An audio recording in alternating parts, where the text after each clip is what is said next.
We are live for the Libido live stream. Let's just settle in. It's great to be with both you, Owen and Raven. Hopefully, we'll have our friend Filip joining us shortly. Well, first off, yeah, how are you guys? How's your evening going? What's going on in your worlds? I'm very glad to be invited here. I think Raven and I are serving professionally as what is known in the industry as fluffers, getting Cadell's Libido ready for the main event. Exactly. So I'm very pleased to be invited on Philosophy Portal, finally, as a professional porn actor. You finally found your calling. I know. Yes. I'm doing well. I heard that this was drinks before, right? This is drinks before, yeah. This is drinks before. I'm indulging in a rum and coke just for the occasion. So cheers to you guys. Skål to Filip there. I'm gonna open a beer. Just wait. And I've got okay. We'll cheers when Filip's got his beer open. And how are you, Cadell? Are you ready for 6 hours of Libido? Yeah, no, I'm ready for it. I'm settling in. I've gotten used to these live streams. The only live stream that really killed me was the Abyssal Arrows live stream, where it was like 12 hours of talking about Nietzsche. That one did me in, but yeah, no, I'm ready. I've got my coffee. Oh, that's good. Yeah. I mean, my favorite Cadell last moment was 3 hours into a 5-hour lecture on Nietzsche, going, guys, I just need to pee. 30 seconds, and then another 2 hours. No, I think exactly. Like, honestly, I say, I know you. I don't think you were in the Science of Logic course, Owen. I don't think, but I say the Science of Logic course is where I was like finally reached my limit. Is like, okay, I've got to rethink what I'm doing here, because it's just I literally was having like physical health problems as a result of teaching the Science of Logic. Like I had these, legit, I had this like weird eye twitch that I couldn't get rid of while I was teaching it. It was just like straining for too long. You lectured yourself into hospital. Yeah, no. I mean, I think that's the thing, is like you spend too much time with Hegel, he's gonna put you in the hospital. Yeah. How are you doing, Filip? I'm doing good. Yeah, all good. Just back from Gothenburg Film Festival, so that's nice. What's playing? I saw Quentin Dupieux's Salvador Dali movie now. It was spectacular. Ooh. It was a spectacle about the spectacle, and it was spectacular. Was there anything about his Alice in Wonderland paintings there? I don't know that painting, but it was messy. It was messy and fantastic. Amazing. No, just because when I was in Italy recently, I wound up in a Dali gallery, and they had a bunch of these original drawings or paintings he'd done for Alice in Wonderland in the 60s. Yeah. They're fucking amazing. I'd never seen any of them before. Yeah. No, I don't think I've seen them either. All right. Well, we're gonna be seeing each other in about a month. I should sort of like, maybe before we jump into this, it's gonna be really good to sort of reconvene in the real, in the physical, on March 1st and 2nd. And maybe just let people know that if you are interested, there's links in the description to the More Than Machine, Less Than Human event, March 1st and 2nd. Is there anything sort of specifically about that event that we should address before maybe going into more philosophical reflections on that topic? Leave that maybe a spectacle. Sorry? It's going to be a spectacle. It's going to be a spectacle. Yeah, that's to be sure. Yeah. In the society of spectacles, Maybe you could just say about the slight rescheduling of it in terms of the day. Right. So this is it's a 3-part event, and mainly 2 big parts. But the 3 parts are a networking space or a networking event, a symposium, and a cyberdelic cabaret. And we've decided to put the symposium and the cyberdelic cabaret on the same day, so the Saturday. So that will be like a full day event. So it will be massive. We're starting with philosophy in the afternoon and going into art in the evening. So that'll be quite a journey. And then on the Friday evening, we're doing sort of a networking after work event there. So that will be like a nice place to land, especially if you come from abroad or from another city in Sweden, which actually a lot of our audience does. So that's going to be nice. Yeah, it's going to make it a bit easier for everybody getting there on the Friday and not having to rush or worry about missing any of the main events or any of the speakers or anything like that. And it means that the Saturday is just going to be a condensed bunch of stuff squished in high density. Yeah. The neutron star of the Dark Renaissance. Yeah, it's going to be great. And it would be amazing to kick the year off with such a like potent event and everyone coming together in person and just like having so much intellectual stimulation and then going into kind of like a Dionysian atmosphere. I think it's going to be like really thought-provoking and kind of let off a bomb for the rest of the year, hopefully inspiring more events and participation in the real, in real life. So I'm looking forward to seeing who shows up. So and as moderator, do you have any anticipations about that, or have you done that before? I mean, I've done it on Zoom. Yeah. It's going to be a bit different to do it in person. I'm really looking forward to it, actually. I really want to pull out the contradictions and, make it like not nice, like I know that there's going to be some points where people disagree, and I want to really like surface that tension and also kind of see, where there's coherence and just drive the conversation in an interesting direction and also kind of steward the audience participation. So I'm definitely really looking forward to that experience. Ladies and gentlemen, seeing Raven Connolly in bitch mode is worth the ticket price alone. Actually, you can see me in bitch mode when I for the roast of Alexander Bard on Parallax. So are you doing that? I'm doing that. Are you roasting? Crazy? I am roasting. You're roasting. Oh my goodness! Mr. Who are the Alexander roasters? Bard. Yeah, it's like is that confidential information? No, it's public information. We even have a little promo video where we make fools of ourselves for public consumption. So now it's going to be Bruce Alderman. It's going to be Layman Pascal. It's going to be Brent Cooper. It's going to be Alex Ebert's going to be there. So there's going to be a handful of us making, and obviously Andrew Sweeney will be there as well. So yeah, it's going to be an interesting experiment in online comedy. Mm-hmm. For me, just an experiment in comedy at all. So yeah, we'll see how it goes. That's tough. No comedy. Yeah, I don't know what I was thinking. Yeah. Owen, are you attending? Philip, are you attending? When is it? I knew it was happening. When's the 11th? That is in a couple of weeks. A Sunday? It's in a couple of weeks. Friday? Yeah. I hope to get like at least one zinger, just one laugh out loud moment, but we'll see. Comedy is definitely an art, so I'm going to give it my best try. So like the big, I say, like, just starting off on like sort of the philosophical edge, like the big question that I'm assuming, Philip, you wrote the outline for the More Than Machine, Less Than Human event. Like the big question that I see there on the event description is, what is a human being? What I'm just assuming, maybe you start off with that question specifically in the technological age, like, is that sort of for you like the organizing principle of this event? That question.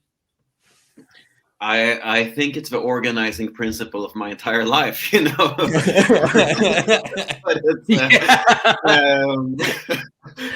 it's of course. But it's like what makes it interesting, or why I am asking this, publicly now, and why I'm gathering my most intelligent and craziest friends to do this now. Is sort of the conclusion of a 5-year long journey for me. So that started actually me going to Gothenburg 5 years ago to study cognitive science, because I realized that, well, this AI thing is sort of philosophically interesting. Because before that, I was just interested in, Hinduism, Buddhism, and some, consciousness studies and so on. But then, like, artificial intelligence seems to be going somewhere, and this seems to be, it's necessary to investigate this now, because there's going to be a lot of stuff happening very soon, which it did. Generative AI in the last year, just it's massive. So I went into cognitive science, and from there went into interaction design, which I'm doing now.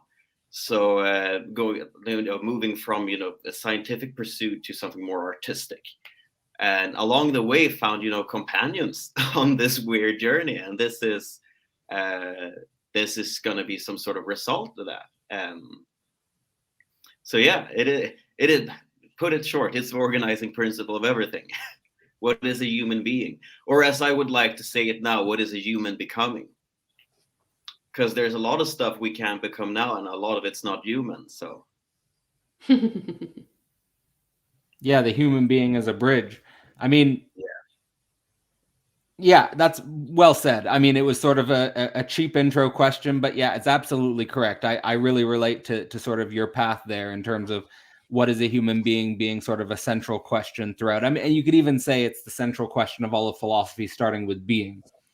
Yeah, and then just the age of technology and everything, and the accelerationism and the artificial intelligence just throws that up. But at the same time, in a lot of our conversations behind the scenes, you've emphasized you're sort of disappointed with the discourse of like AI is going to take our jobs and stuff like that, and sort of like the conversation ends there. Is like, what are some of the questions that are, and this is just general for all you guys, what are some of the questions that you think are motivating you right now on that edge or that intersection? Well, a lot of it for me is that our discourse about machine intelligence just gives way to such cheap fantasies and dreams, and shallow dreams. Oh shit! What happened there? My light fell. It's okay. Okay.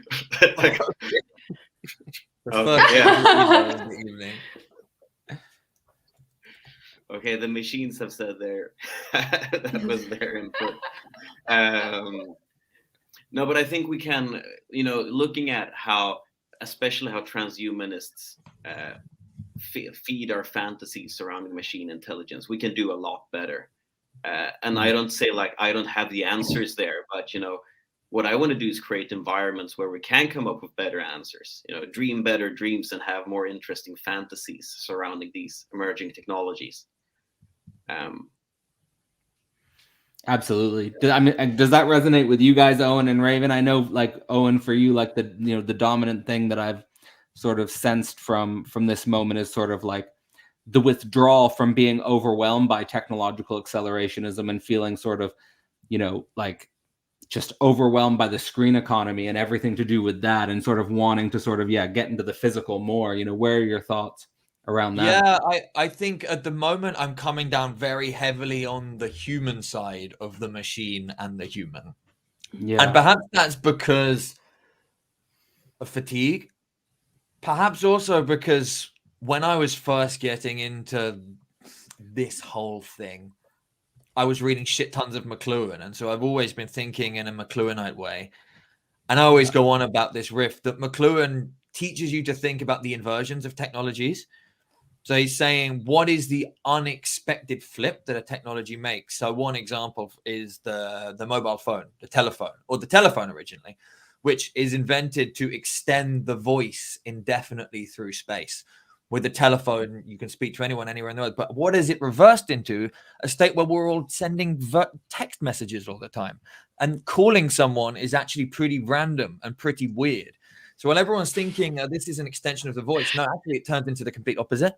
So I'm going, what is happening with AI? There's so much at the moment about AI-generated content, AI-generated music, AI-generated movies, AI-generated this. You always wanted to write a movie. Well, now you can because you'll be able to get the AI to do it for you in 5 years. And it's like, yeah, but they'll probably all suck. And so what is going to happen, in my opinion, with a lot of the AI stuff over the next 5 to 10 years, at least culturally, is we're just going to be saturated by bullshit. And the only space that's going to be interesting is a physical space and stuff that's done in physical between people that might then use AIs and technologies in creative and interesting ways. But actually the singularity of that moment in time and in space is really what matters. Yeah, like what can't be reduplicated, what can't be copied or mimicked. It seems like a really incredible arms race. Like I'm thinking about that in the context of like, you know, seeing content like something came up in my Instagram feed that says, design your own online course using AI in like 30 minutes.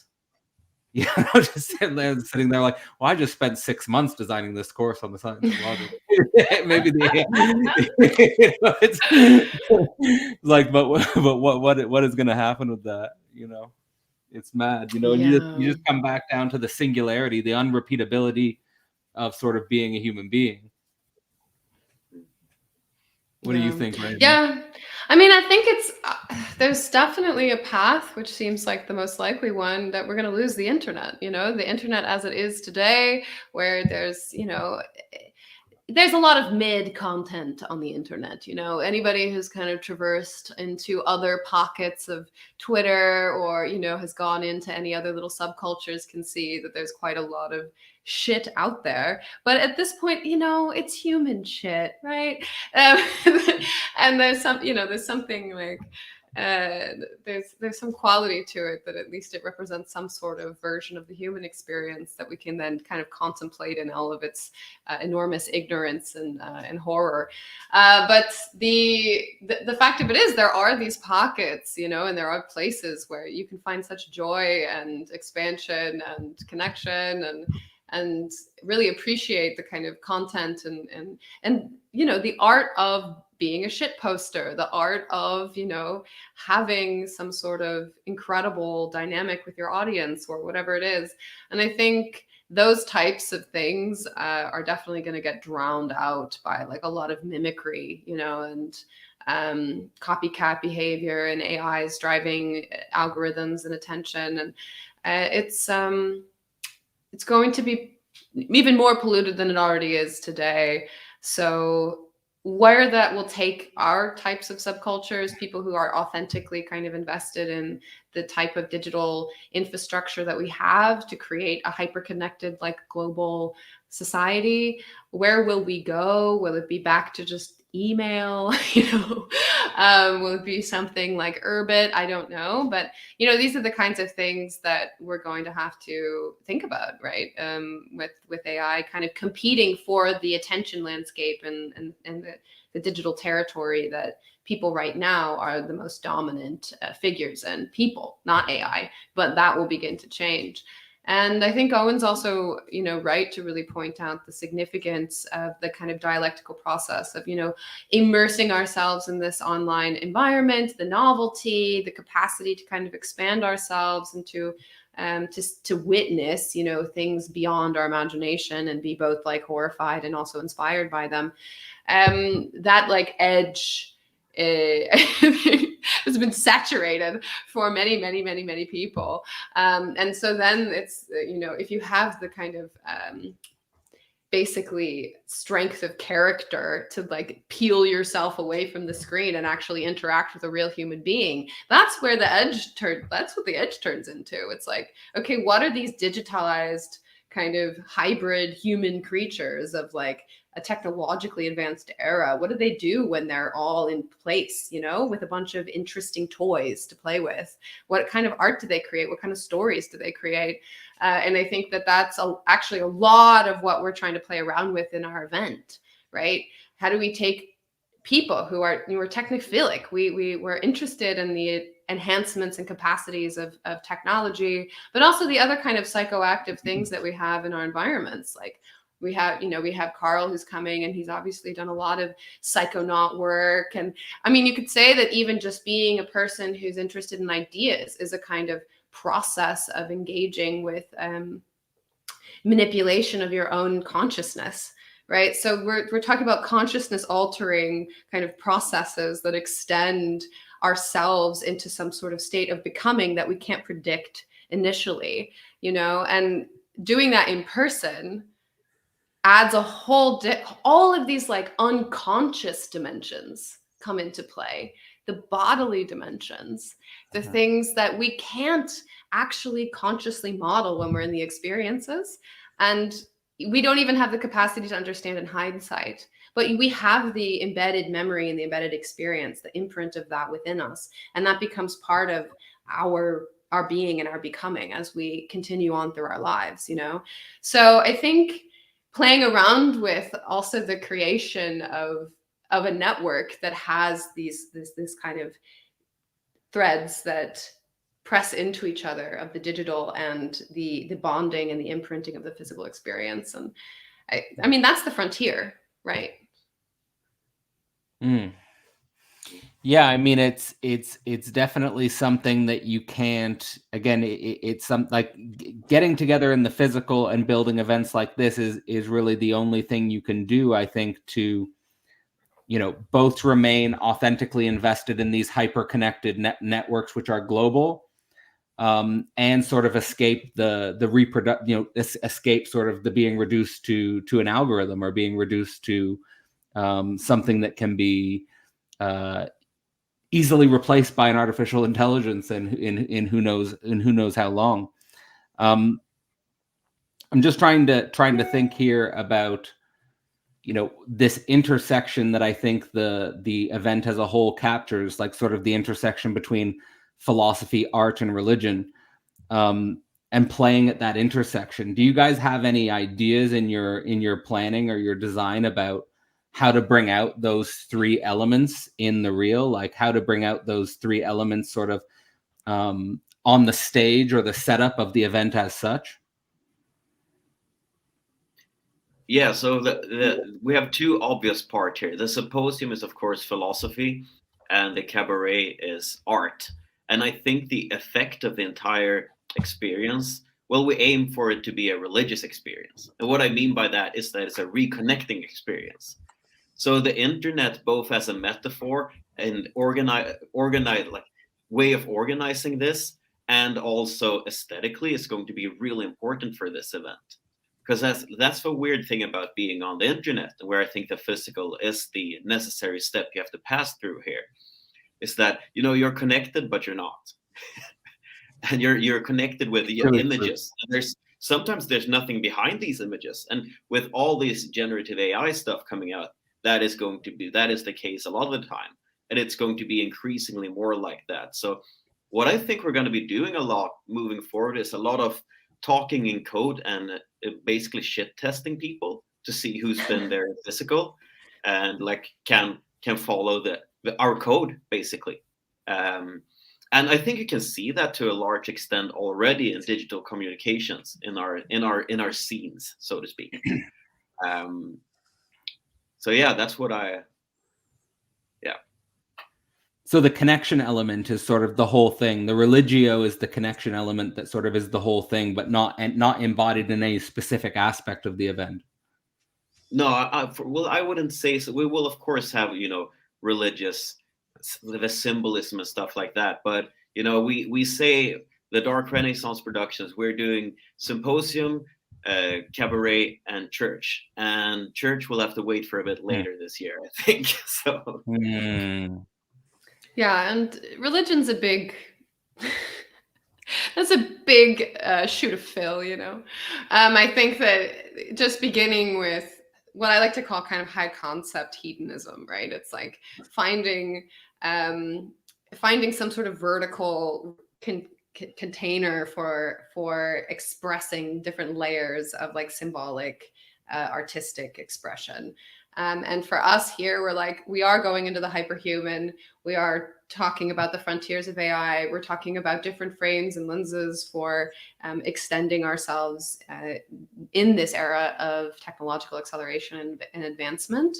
But then we're also connecting that to an explosion of artistic expression. And these things are linked to each other in feedback loops. So yeah, we're going to have a great time and we're going to play and we're going to mess with our identities and our interfaces and the way that we connect with one another and get outside of our kind of default modes.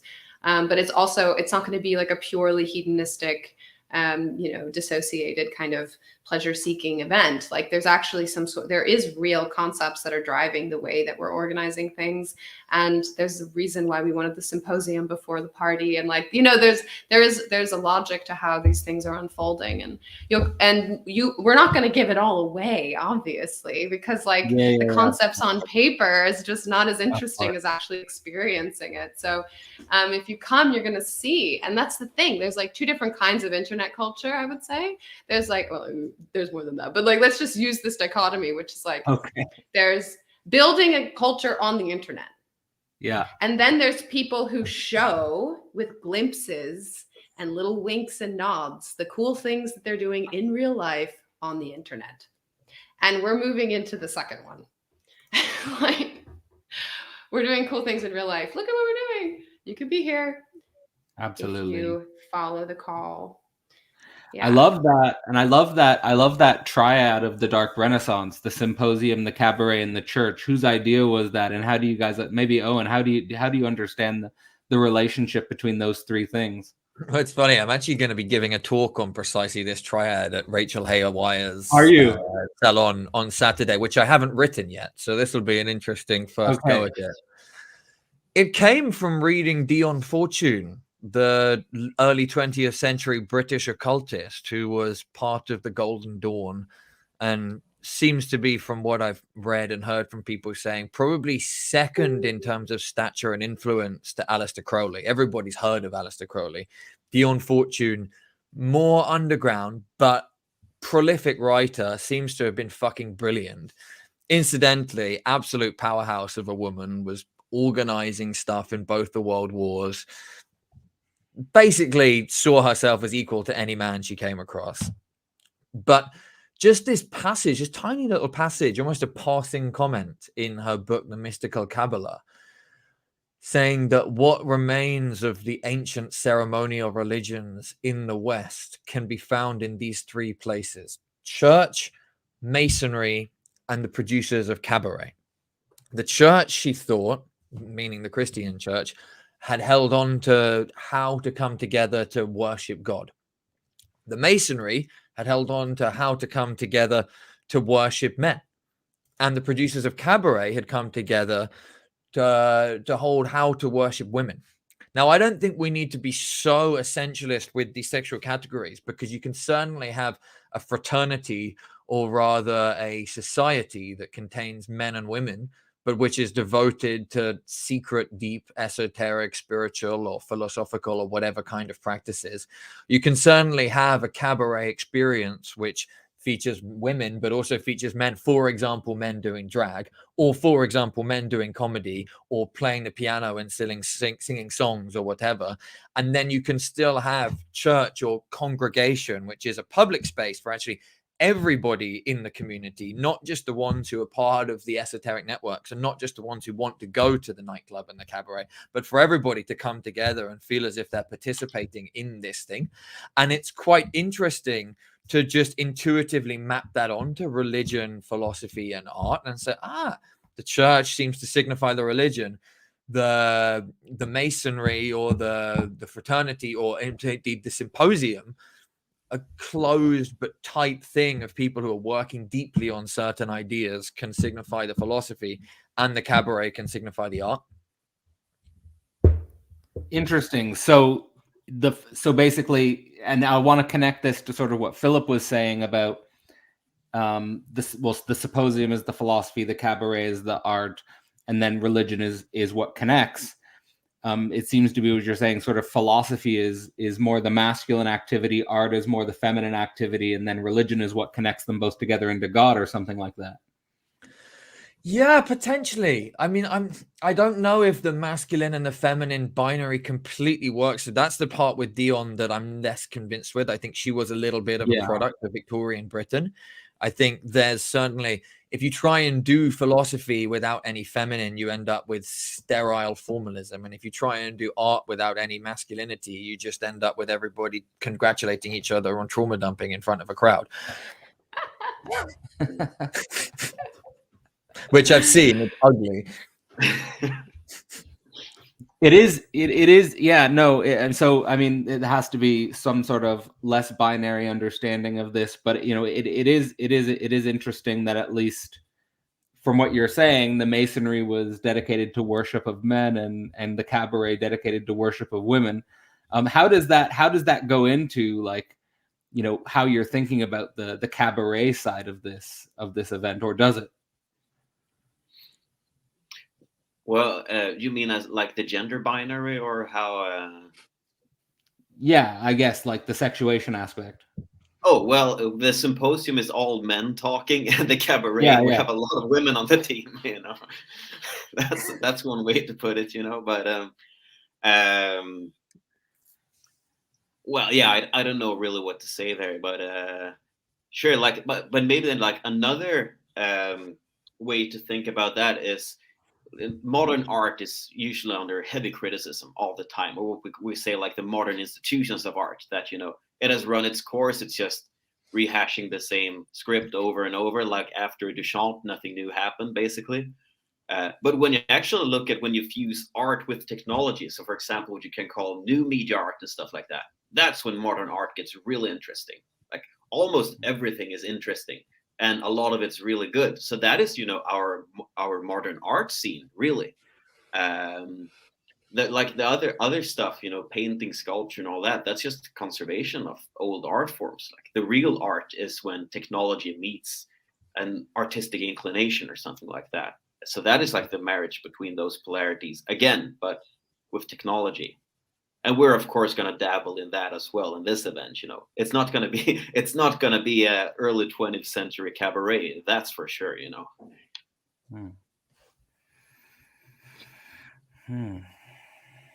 Yeah, I don't think we've been too concerned about gender concepts with this. It's been like pretty,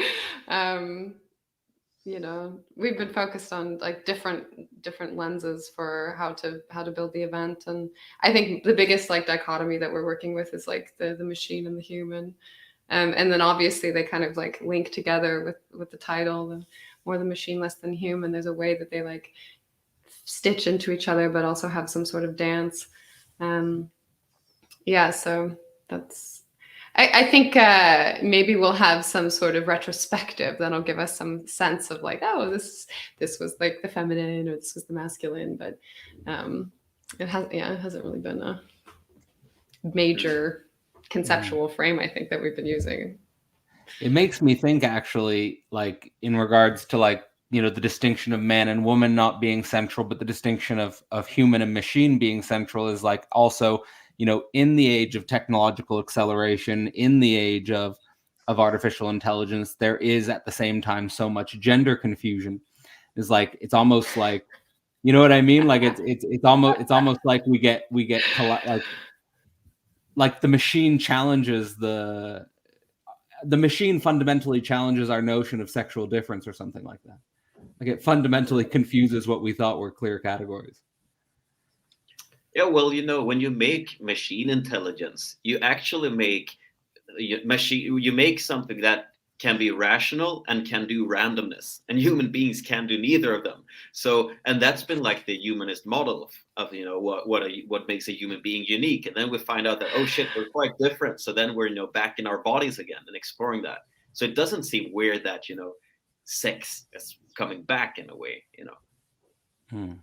Well, I think there's certainly a truth to these polarities and existing, whatever you might frame them as, the masculine and the feminine polarities. And even to think of that in terms of symposium versus cabaret, the masculine, phallic, cutting away a lot of noise to arrive at the most precise formulation of something, just douche, which is what an intellectual discussion will do. It will almost cut out everything except the ideas. Whereas the cabaret is much more of a performative thing. It's much more about the sensuality and expressing everything and being there in this act of voyeurism and exhibitionism. Yeah, I like that. Well, I mean, and we can go deeper into this distinction since this is actually the Libido live stream.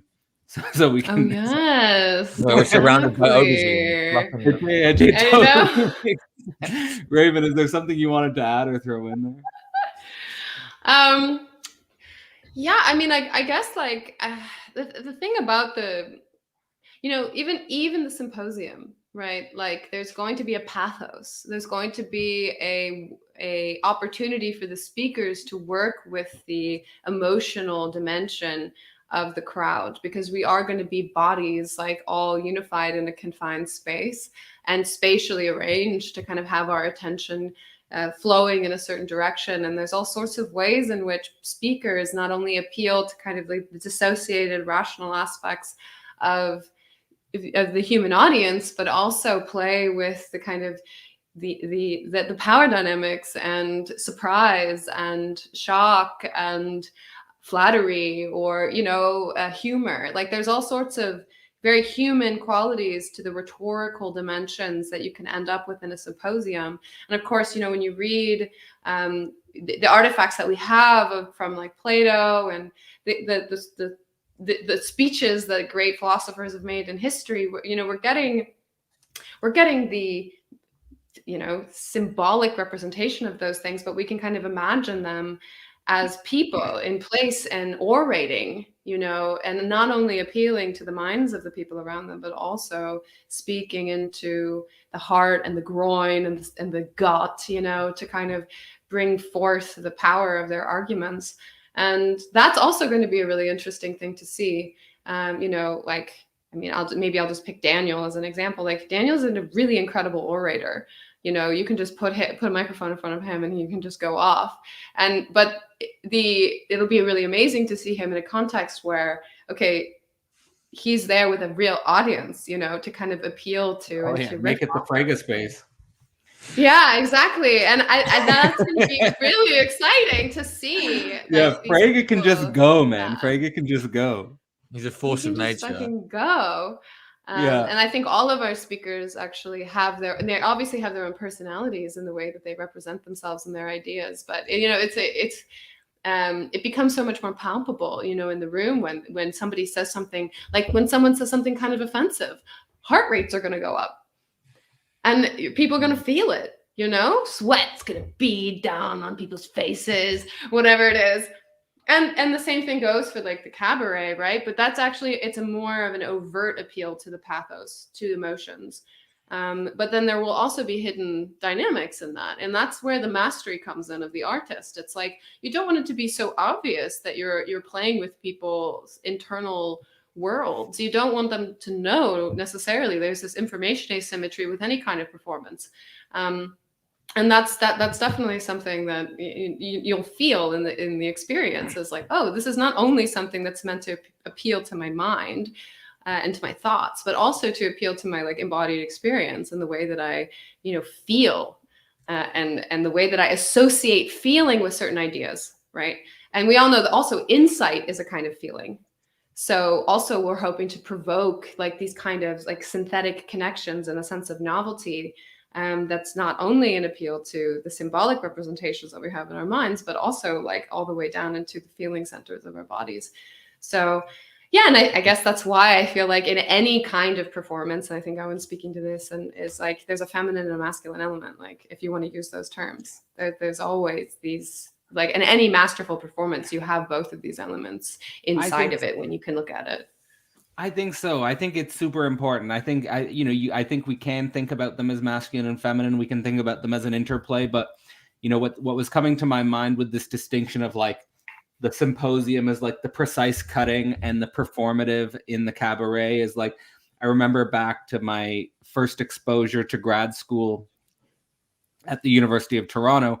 And the sort of standard at the school was people would just get up there and like very dryly read their paper. I don't know if you've ever experienced that before.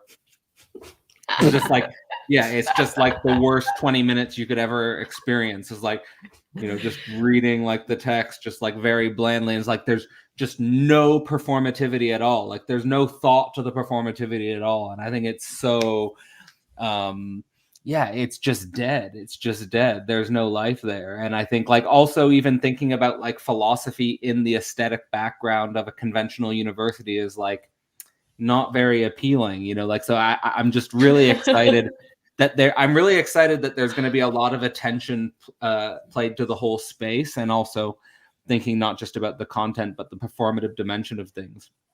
Well, absolutely. And it's nice that we're using the word symposium, right? Because that is precisely Plato's symposium. Symposium means drinking together in Greek. That's actually what the word means. And so an academic symposium, okay, you might sit with a cup of tea and then have a glass of wine. It's absolutely cut. But it's totally cut. So it's not a fucking symposium. It's a bunch of nerds having a conversation. A symposium means drinking together. Well, that's the weird thing about the academic conference, is that at the academic conference, it is precisely split. Like you have the conference and then you drink after, and usually the drinking after is where the fun stuff happens. That would always is. It always is. That's an important, you know, part with this being about the body, and that we call it symposium and cabaret, is that this is situated in alcohol culture. So when we talk about the real, we usually talk about sex, violence, and intoxication. And the intoxicants we can legally use, well, in Sweden especially, it might be different in other parts of Europe, but we're in Sweden now, so you know, that's alcohol. And now we situate our philosophy and art in alcohol culture. That's why we do symposium and cabaret. And of course, that's a noticeable change on your body as well. So. Yeah, I mean, it's interesting to think about like the way in which a different substance dominating the culture or influencing the culture changes sort of the way the intellect works. Like I'm thinking about, you know, like the classic distinction is sort of, people say, you know, like the scientific revolution and the Renaissance was influenced by the influx of coffee and caffeine into Western Europe in relationship to the dominant alcohol culture. But I'm also thinking about, especially with Carl coming, you know, like the influence of psychedelics and psychedelics coming to the mainstream, and how will that affect, you know, intellectual culture? Like, I think that's going to have a major effect as well. I'm still not really sure about whether or not it will have a, you know, because when you think about, it's interesting, you know, like I'd like to get your guys' opinions about this, because if you have a couple glasses of wine and you're with friends and you have like a type of symposium, it can actually be quite fun. And there's like a different type of speech that's operating there. But there's also a way in which I think alcohol and psychedelics and other types of drugs, they kind of also dull the conceptual mind or blunt the conceptual mind a little bit. And like, what's the interplay there? There seems to be a sweet spot, you know, like I'm thinking, you know, like because if you have too much. There's a wonderful, wonderful comedy sketch by Robert Mitchell and Webb. I forget the first names. Basically, the whole idea is that there's a secret cult called the Inebriati. And actually, all of the world leaders know this trick, that every decision happens best after almost 2 drinks. And that's the sweet spot. If you go over and drink 2, then everything's fucked. But if you get just before 2 drinks, just before you finish your second glass of wine, you're in that fucking sweet spot where your ego's out the way, you're a bit less neurotic, and you can just absolutely nail whatever the fuck you need to do. That's why we do the drinks before, then you have the thing in itself. Yes, exactly. To kind of say that, to answer more seriously, there's also thinking about, sure, maybe the alcohol does dull the conceptual mind, but maybe it also filters out a lot of the needless conceptualization and just makes everybody make their point in a slightly more concise way, because it does highlight the pathos. And so it makes you funnier and it makes you more direct with how you're speaking. Yeah, that's what I was thinking as well. I think that there's like a real kind of disabling of like the default networks and the way that we typically even relate to ourselves, like self-consciously. You know, there is a way in which, especially when we get into social environments, particularly if there's any kind of neurosis or stakes to the situation that you're in, like your reputation or trying to, you know, meet certain people and make sure that they know that you're an interesting person that's worth talking to. All of that stuff kind of puts us in a loop of self-reference. And this is the type of thing that ends up creating these weird feelings of tension. And when you kind of disable this capacity to some degree, you end up with a much more kind of, I would say, a more libidinal interaction, you know, something where the kind of drive, like, why are you here? Why are you attracted to this person? What do you want to say? It comes out of you and can meet in the real, you know, and can kind of collide with the other. And you can see, where does this entanglement take us? Where does this tension, where does this arousal take us, you know? Because that free flow of like this libidinal energy can actually kind of move. And then I think with psychedelics, it's just like, actually, we're talking about something that, because of how far you can go, the moment you go into the extremes in terms of dissociation and altering your self-perception and like ego death, I think that's less of a intellectual experience and a shared social experience per se, and more like the kinds of true submission to something transcendental that gives us a different view of reality when we come back, you know, from those experiences, and that there's this kind of dance between those two things. And I think, you know, the same thing goes for being possessed by an idea. Like, there's something inherently personal about being possessed by an idea, and we struggle so hard to kind of imprint the same type of love and affection and attraction that we have towards ideas and to people on the outside. And I think that's kind of a similar type of experience as being immersed in some sort of transcendental post-ego psychedelic experience. So that's kind of more of how I think about it. There's like a traveling into some sort of other world and then coming back, and that provides a lot of context, you know, for the conceptualizing, articulatable part of our minds to seek connection with others around those things. I love that. I mean, I'm just trying to come up with like a I love that. I don't know if you guys seen these memes where they're like cartographies of different drug preferences and they overlap it with political orientation. But I'm just trying to, and it's like it works perfectly. Like the drug, like literally the drugs that I gravitate towards are perfectly aligned with my political orientation. It's hilarious.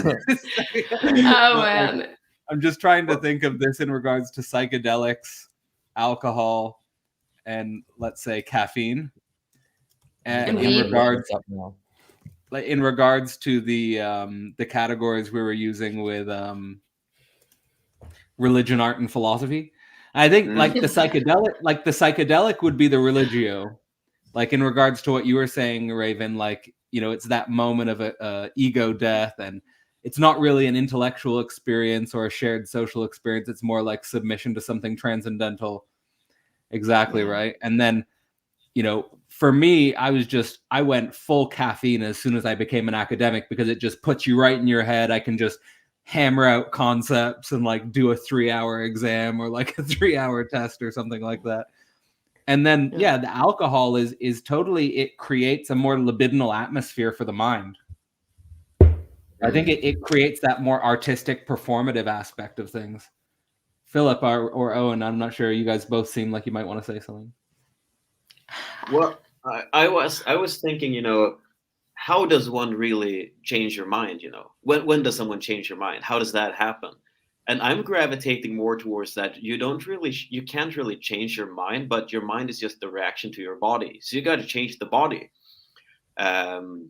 or do like stuff to the body. For example, having a conversation in person. There's so much more going on than just the words. It's, you know, the entire presence and everything. And I came to think of this conversation you and me, Raven, had about body work about a week ago. And I mentioned that we talked about for a while what that is and everything. And I said, yeah, there's this album by the band Funkadelic called Free Your Mind and Your Ass Will Follow. But it's actually the other way around. You free your ass and then your mind will follow. That's fantastic. That's at least the hypothesis to work with. No, I remember it was funny a couple of years ago when everyone started discovering this whole TNT thing. There was this whole meme around how everyone needed to de-armor their asses. It's kind of gone away a little bit, but everyone was obsessed with that for a while. Yeah. Yeah, it's because the people who were going to do it have already done it, and the people who were too scared are still waiting. They're still in the metamodern form. They don't want to talk about it. Like, oh, probably should get around to that anal de-armoring, but I'm Well, I still keep- too neurotic for that. For a long time, I've been bugging Thomas with the metaphor of he's got to stick the Gerardian phallus in the Lacanian butthole, and he said, you know, he doesn't want to take that. He doesn't want to take that approach. But like, I think what I'm gonna bring it up with him tonight, but I think what he misses with what I'm saying there is I'm actually imagining this as a win for Lacan. Because like, I'm imagining it from the position of the feminine jouissance, you know. I'm imagining it from the position There we go. of being in, you know. I'm imagining it from Philip's motto, which is "Free your ass and the mind will follow." You know, so I'll see how far I can make progress with Thomas on that one tonight. So we have about 10 minutes left. Is there anything on your guys' mind that you want to bring up, and either in regards to what we've been saying here, AI, technology, or specifically what people can look forward to, or even maybe like a pitch for people to come to Gothenburg and hang out with a bunch of crazy art, religio, philosophy people? I guess. Well, yeah. Oh, you start, Raven. You start. I kind of want to throw libido in here. Yeah.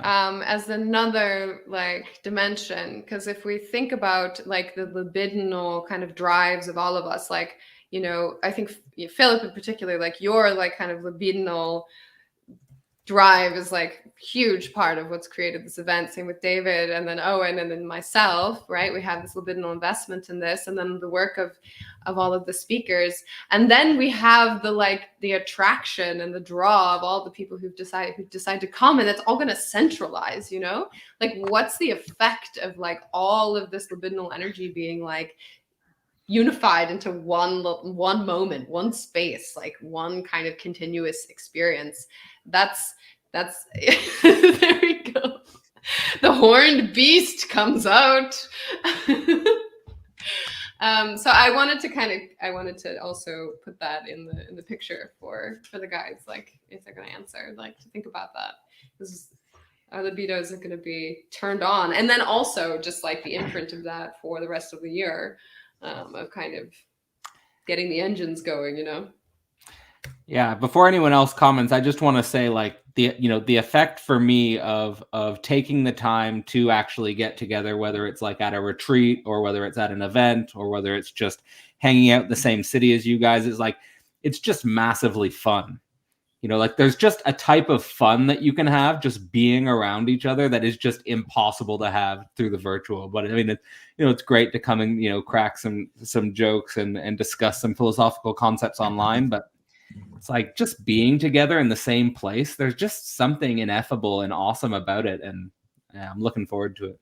Anyway, you want to add anything to that, Owen or Filip?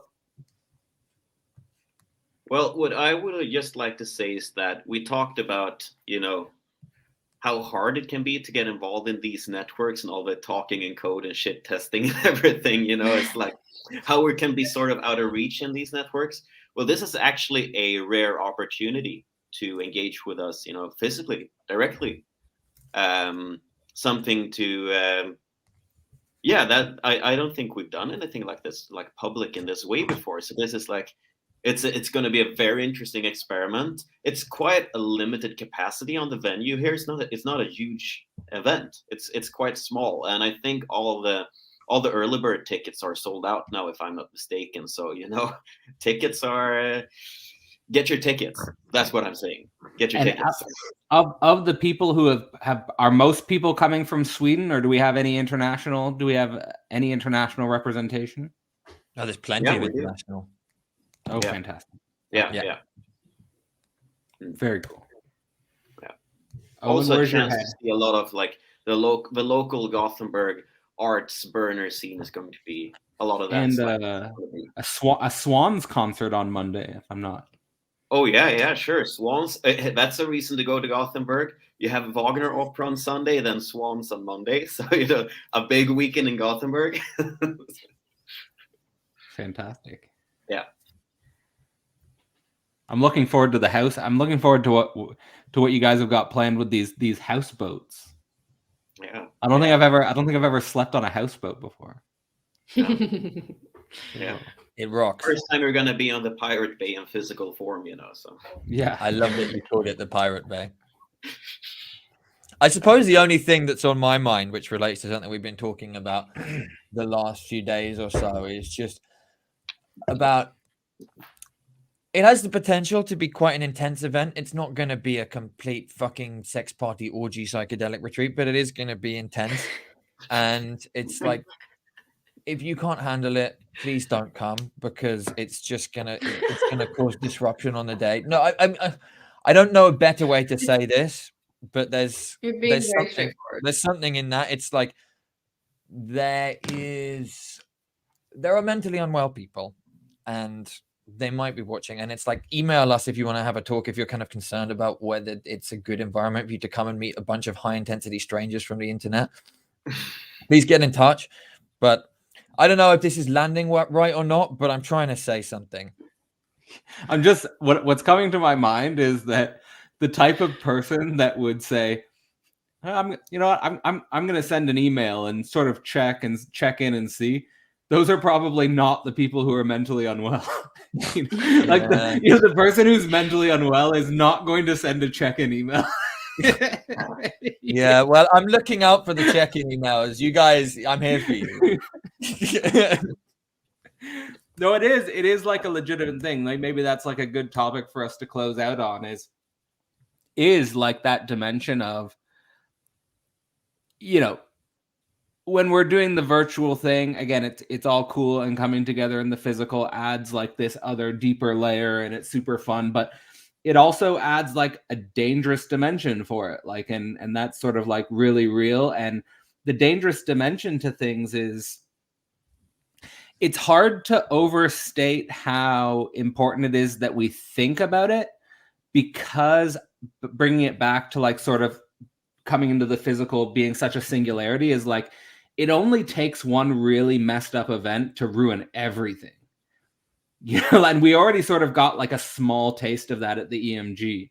We don't need to go into the details of that, but you know, yeah. The violence, basically.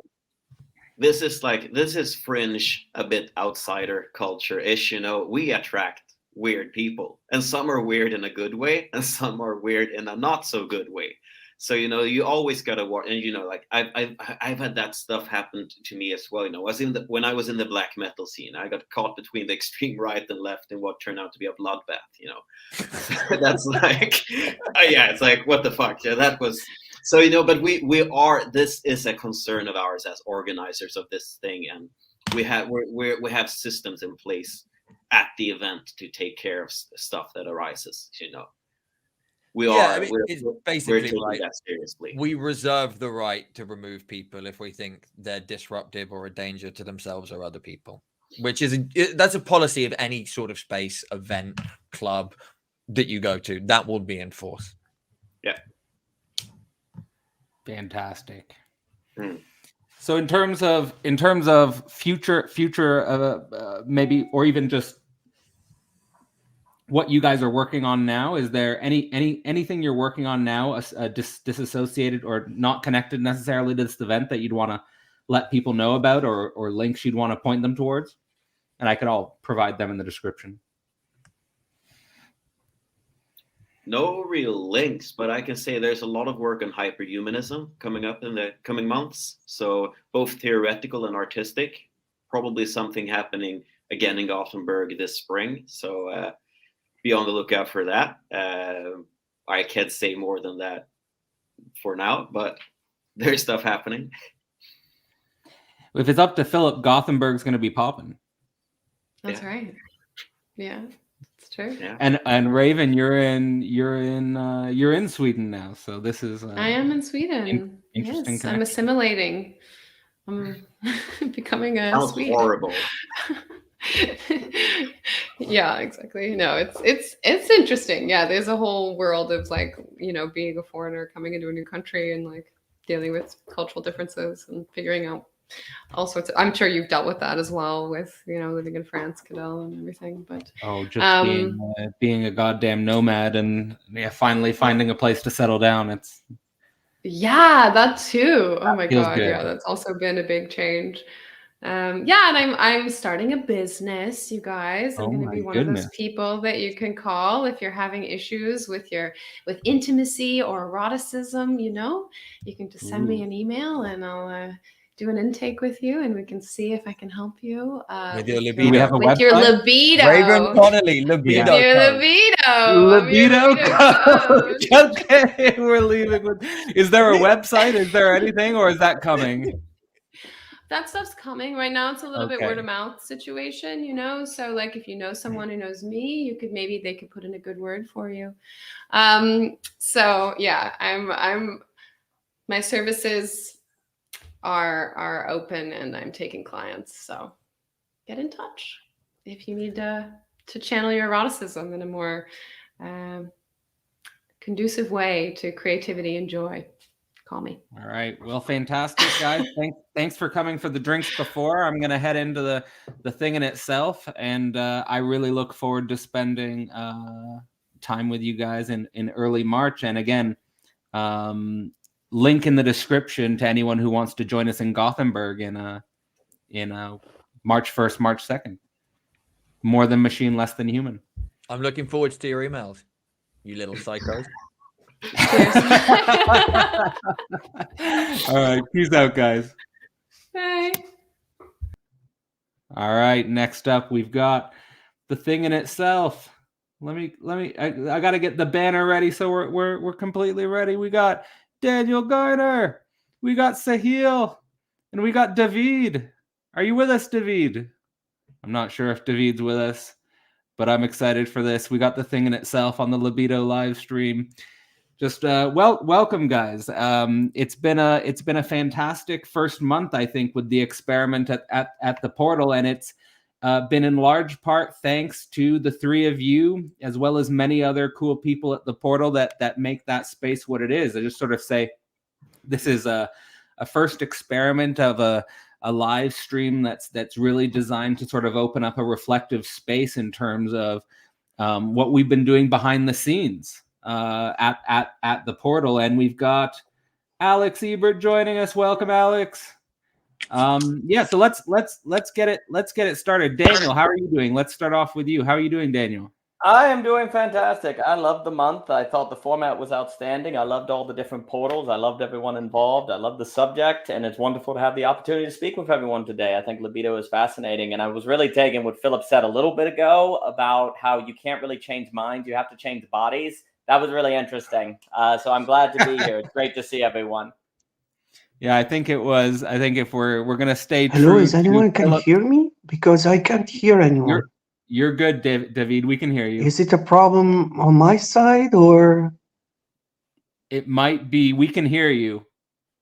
Yeah, I can't hear anyone. I don't know why. Maybe try and fix the audio. I'm not sure, but yeah, we can hear you though. The joys of technology. Yeah, exactly. Yeah, technology is great when you don't notice it, right? That's the great thing about. Yeah, I think the line that the Filip says is free your ass and your mind will follow. We'll see. That might be a little too extreme, but maybe nothing's too extreme on the Libido live stream. Ebert, how are you doing? Can you hear me? And your audio's coming through fine, I think. Everything's coming through from me. How about for you? Yeah, you're good. You're good. All right. Yeah, I'm good. Just making myself espresso. Gonna sit down, stop moving around. And settling in from the real talk last night. Yeah, man, that gave me a cold. I have a sore throat after deep throating all that convo. That was wonderful. It was a lot, eh? Yeah, it was great. That was scintillating. Fantastic. Yeah. Sahil, welcome. How are you doing today? Oh, your audio's off, Sahil. Let's see if we got the unmute you. Sorry, Yeah, you're good. Oh yeah, so great. I'm doing great. Thank you so much for having me here.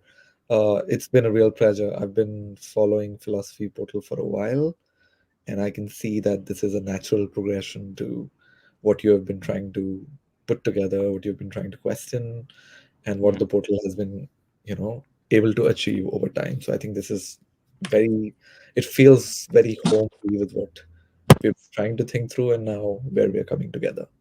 So I'm really excited. I'm raring to go. And thanks for being here with everyone. Yeah. All right. Well, let's check in with, let's just, before we start getting into some of the real content today, well, let's just check in with Davide and see can you hear us yet, Davide? I'm guessing it's a no.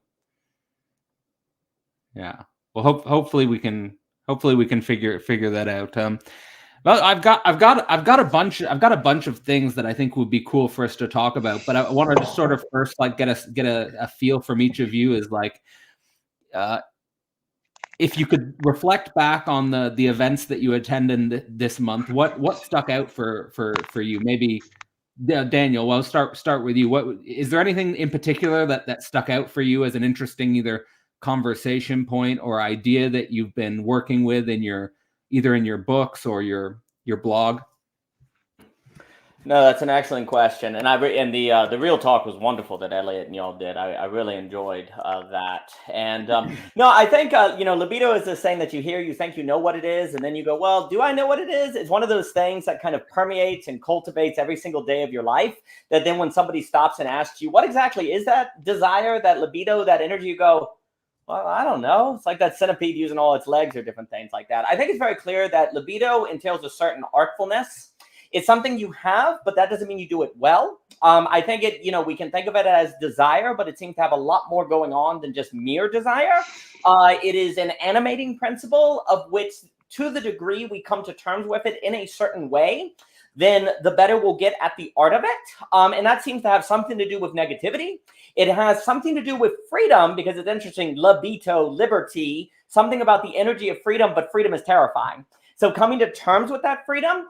And also it seems like, because I think the idea of the oceanic that was being talked about in the real talk, there's a kind of oceanic that's cheap, where it's just going back to the womb and not doing any work. And then there's a kind of oceanic that's a result of kind of the beatific vision of Dante that takes a lot of work and takes facing the difficulty of the Lovecraft, because I've been playing on Lovecraft with the craft in parentheses, the love, Dante, but then Lovecraft is Lovecraft, reducing you to ash. And I think when we think about libido, we see something about the human being needing to learn a certain artfulness of dealing with something that is very dangerous, but without human beings lack something in a way that becomes self-effacing.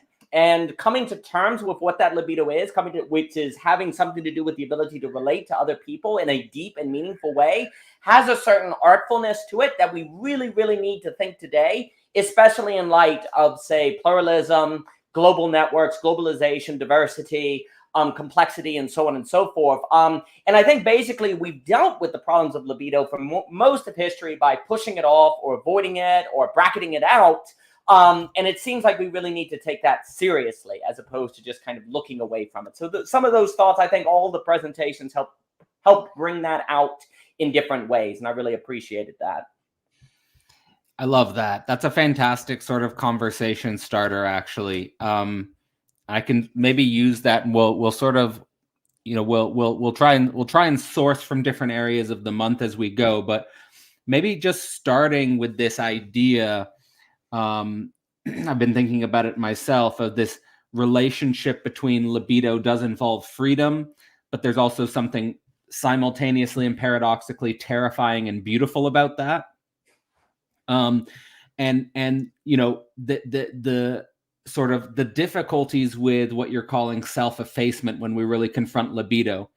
Let me frame that sort of in a way that I've been thinking about and see if it lands with you guys. It's inspired by Alenka Zupancic's paper, Is Sex Passé?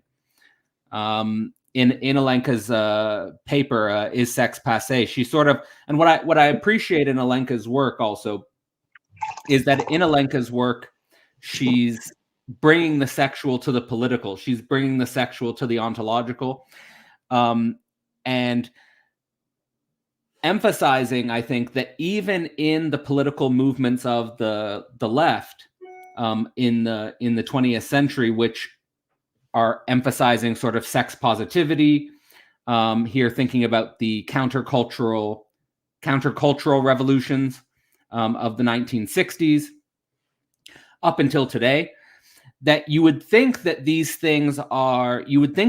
movements are confronting sexuality, confronting libido, bringing libido to the forefront. But actually, there's a weird way in which these movements seem to be actually self-effacing sexuality in the positivization of sexuality. That it's not just sort of repressive religious culture, which is self-effacing. You can also self-efface in a sort of sex-positive culture. You can also self-efface by sort of affirming sexuality and sort of seeing it as non-problematic. So it just gets into sort of the dialectics here. You know, that's sort of what's been on my mind this month. Ebert, is there anything coming to your mind around these ideas? Absolutely. Sorry, I'm just hunting for my glasses. And actually, I think it's interesting for everyone to know that, like, my daughter's right there, and she's going to be hearing us talk about all this stuff. I'm just sitting in a living room. My fiance is right behind me making tea, and and now I'm staring at myself because this is how you've set up the stream. Okay, yeah. So I think I've been heading this way for a long time, as Daniel and Cadell know, but I think yesterday really confirmed it for me. And I'm always glad for these conversations because they confirm things. You can go back and translate it to text and just look. And the notes I was taking from after our conversation yesterday, and just hearing Daniel just now and Cadell just now, Alenka's correct. Daniel's correct. Everyone's correct, but I think maybe Lacan got closest, and here's what I mean. The death drive and the life drive are the same thing. This is what I've come to. Mortito and libido are the same thing. You can't tell they're the same thing, and of course, sex positivity is self-effacing. Everything is self-effacing in the end, or in the middle, or in the beginning. It doesn't matter where. There's always going to be some threshold beyond which self-effacement occurs, and then the dialectic begins again. Now, why is that? Why would it be that sex positivity would end up in a place of self-effacement? Why would it be that any dialogue or dialectic ends in a place of death? Why would it be that libido produces states of stasis? As soon as you introduce the idea of interiority and exteriority, as soon as you introduce the idea of limits, everything makes sense to me. To me, right? As soon as I'm going to speak for myself. As soon as I introduce the idea of limits, everything makes sense. So you have libido, but it's constrained. It's constrained within a given limitation, and within limits, certain self-saturation occurs, and those self-saturated moments, which only arise vis-a-vis saturation of limits, suddenly you end up producing a nothingness, a nothingness of everything, as Hegel would say, right? And those are the moments of seeming self-effacement. So any positivity produces the negativity, at sufficient thresholds. And I just am more and more convinced that libido, mortito, same thing. Death drive, life drive, same thing. All of them are the same thing. One produces the other, produces the other, produces the other. That is the dialectic. That's fantastic. Yeah, no, I think that that's sort of like where my head spins too, is like I've actually been going through in sort of an insane way, like the history of the concept of the death drive and Eros, you know, through Freud's papers, through Lacan's papers, through up to what Zapontic is writing about. And it is like, when I go through the history of these things, it's exactly what you're describing, Ebert. It's like one produces the other, the life drive is the death drive. It's like Freud says it's all the life drive. Oh, he encounters death. Oh no, it's all the death drive. No, the death drive, there's a new surge of jouissance and life out of that. You know, so these things produce each other. And I think the crazy thing with that is that you realize that death isn't something at the end of your life that you're waiting for at the end of your life, you know? like death is right here, right now. Like death is very active, you know, and just trying to think of, you know, what's coming to my mind there in regards to, you know, the way in which not only death, but also sort of violence and murder are things you have to take into consideration in your life drive itself. Like, and that's not something that I'm just saying, you know, for the sake of this theoretical conversation. When we were planning the Gothenburg event, and when we planned other sort of events where we're going from the virtual to the physical, it only takes one person who happens to be a little off mentally to ruin the entire event, because there can be violence, there can be killing. That's one of the difficult things with coming into the physical, is like you realize, no, death is right here and right now in life. Life and death drives are completely entangled with each other. Sahil, is there anything coming to your mind on these points? Absolutely. I think one of the key questions that I enter the space of libido is precisely how does one go about tapping into that flow? How does one think of this libidinal energy as almost like a river flowing within oneself, which one has to harness, one has to find a meaningful relationship with, and really think about what kind of libidinal states are we aiming for as we are living in a new world, where things are rapidly changing, where, like you said, Cadell, you have to find ways to bridge the virtual and the physical, and you have to find meaningful relationships between people, between more than machines and less than humans, finding ways to really think through what kind of extensions are going to take our libidinal enjoyment, make it meaningful, help us either direct it, contain it, regulate it, or find meaningful ways to translate it into some form of individual plus collective projects. And I think that's where, so for me, one of the core questions about the libido is that to what extent is it a personal drive that I'm tapping, and what about collective libidinal energy? Like, for example, being excited about being in such a space and having this conversation, and where is, what else is it altering within the individual's psyche, and how that might relate to even questions of affect. What kind of affective states are we then able to access, which we can then further use or mobilize in order to again tap into libidinal possibilities. So for me, the libido is complex. It's and I think what Alex is saying about precisely this point of realizing that the life and death drives are not intersecting, they're not separated and intertwining, or they are not some point of the meeting, but rather they are precisely that same flow in different tenors. And so it's almost musical to me that having these vibrations and these waves within you, and knowing which note is going to strike something that'll trigger and be able to kind of move you. And so that's why I'm right now really in trying to, in my head, think through and actually the sessions have really helped in this space.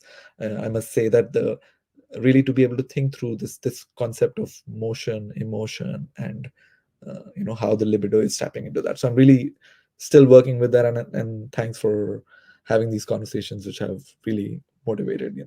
Yeah. Just on that point, I was remember that was one of like the times that really clicked for me with the word emotion. Is like emotion is like, this is, I mean, it's just there in the sort of like the structure of the word, but it's really about what moves you, like what's really moving us. And I know this brings us to topics that Daniel will often talk about with intrinsic motivation. In psychoanalysis, maybe there's some sort of structural parallel with the notion of drive and desire and what's really moving us there. And I really like the way in which you're bringing this question, Sahil, of the individual and the collective projects and the relationship between the individual and the collective projects, because that really does, from the Creed, like that really strikes me at the core of like a lot of the distinctions and disagreements in psychoanalysis is about basically the personal and the collective unconscious. And how are we to understand the relationship between the personal and the collective unconscious on issues of libido? David, are you with us? Can you hear us or no? Now, yes. I'm sorry I lost Daniel's intervention, but I managed to set up the things. I'm sorry, it's new for me, this platform, but now I'm here. I'm a bit improvising a little bit, but I think crucial to this discussion is this relation between the individual and the collective. And what comes to mind is the phenomenology of spirit, obviously. Like, isn't it like the phenomenology of spirit, just like the rigorous analysis of, because Hegel starts from the individual and he analyzes how each subjectivity is that is individual at the end collapse in its own contradiction until you arrive to spirit. And spirit is the first collective thing, and Hegel says that it's the beginning of everything, in a way, that you have to rethink all the previous subjectivities in relation to the spirit, that it's the only thing that actually is existing. And I think that, I think that this relates to Lacan, and I think that is what Zizek is doing, connecting Hegel to Lacan. And I think libido is collective by default, in a way, because it is relating to the unconscious of the other. So spirit is the unconscious, in a way, and I just leave it there, open up for conversation. But I think that Hegel analysis is really crucial for this, to really untangle this relation between the individual and the collective. I think that's fantastic. I'm just going to pass it over to Daniel, but I think the way you're sort of intuitively and discursively connecting the structure of the phenomenology of spirit and psychoanalysis, I think it's very helpful, David. Daniel, do you have anything coming to your mind on these points? No, this is all wonderful. I appreciate it very much. A few things. First off, it's very interesting because, there are times where, if you go into nature, life is deadly. There are tigers and poison ivy and things trying to kill you. And there are times where the idea of death is comforting, right? So it seems like when we say life good, death bad, and Mr. Ebert has raised this point before, that's a problem. And there is something as well where the life drive entails coming to terms with death. And it's more so the problem is fear, actually. Like, not so much death, but like fear. I know Mr. Ebert has said the meaning of life is courage. I love that phrase. And it's interesting because also, too, when I think about libido, I think about energy. And maybe energy can also help in this, because too much energy does what? Destroys something. Too little energy, though, and it can't move and it's immobile, right? So there's something about energy here that may help us see that death, like, it's almost like you want to talk about good death, bad death. Good life, bad life, right? These kind of qualifiers. And there's something about a relation to energy that, if done in the wrong way, can result in you not having energy or kind of overwhelm you. I have this image now in the movie The Fountain where the conquistador goes to the tree of life and plants grow out of him and he explodes, right? Lots of life there, but it overwhelms him and he erupts. So there's a form of life that becomes destructive even though the plants are growing out of it, right? But then there's a form of life that if there's not, it's more so this kind of this negative effacement, this kind of bad effacement, this lack of activity. But then what's funny enough is your lack of activity maybe turn into fertilizer and a plant grows out of you, right? So there's almost in an interesting way, if I think about the word grace, the very fact that life and death are two sides of the same coin always means that grace is in play, because what is death for you could be life for something else. But then of course, there's an art to be had, because what is life for you could lead to death to someone else, right? I think also when I think of that over positivization, that's problematic, right? Of like sex, well, that happens in art. Like, oh, art is just expression, just overly positive. There's no art, there's no skill to it. Just express yourself. It becomes really bad. Likewise, if I'm at like work or a job site and I over positivize it, I'm like, no, you drove the truck great. Yeah, you drove it through the garage door, but you're great. Don't worry about it. Like all of these have a certain, like, it's almost like there's nothing that doesn't have an over positivization form of it. And the things that have almost become most problematic in society are the ones that it's taboo to mention the possibility of an over positivization of it, right? Like you're not allowed to say that. And it's almost like that occurs if we're doing a little bit of that that kind of hope, that's a whole hope with the HOLE. You know, it's an absence we like to imagine if we get it, everything will be fine. And that then is the problematic thing, right?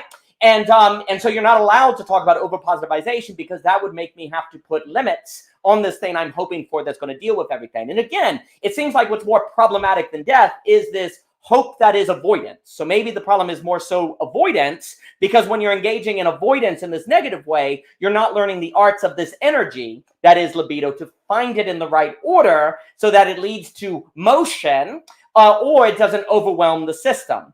And it's also interesting because it seems like lack and libido are connected, as if lack is the source of libido, like the river hole you talk about in your systems and subjects book, which is really weird, which then suggests that lack, which seems to be a word that's very negative, is simultaneously an opening from another angle, right? So life from another angle is death, death from another angle is life, lack from another angle is an opening. You know, the source of entropy then from another angle is a source of negentropy, and I think I'm finally learning to say that word because I've struggled on it forever.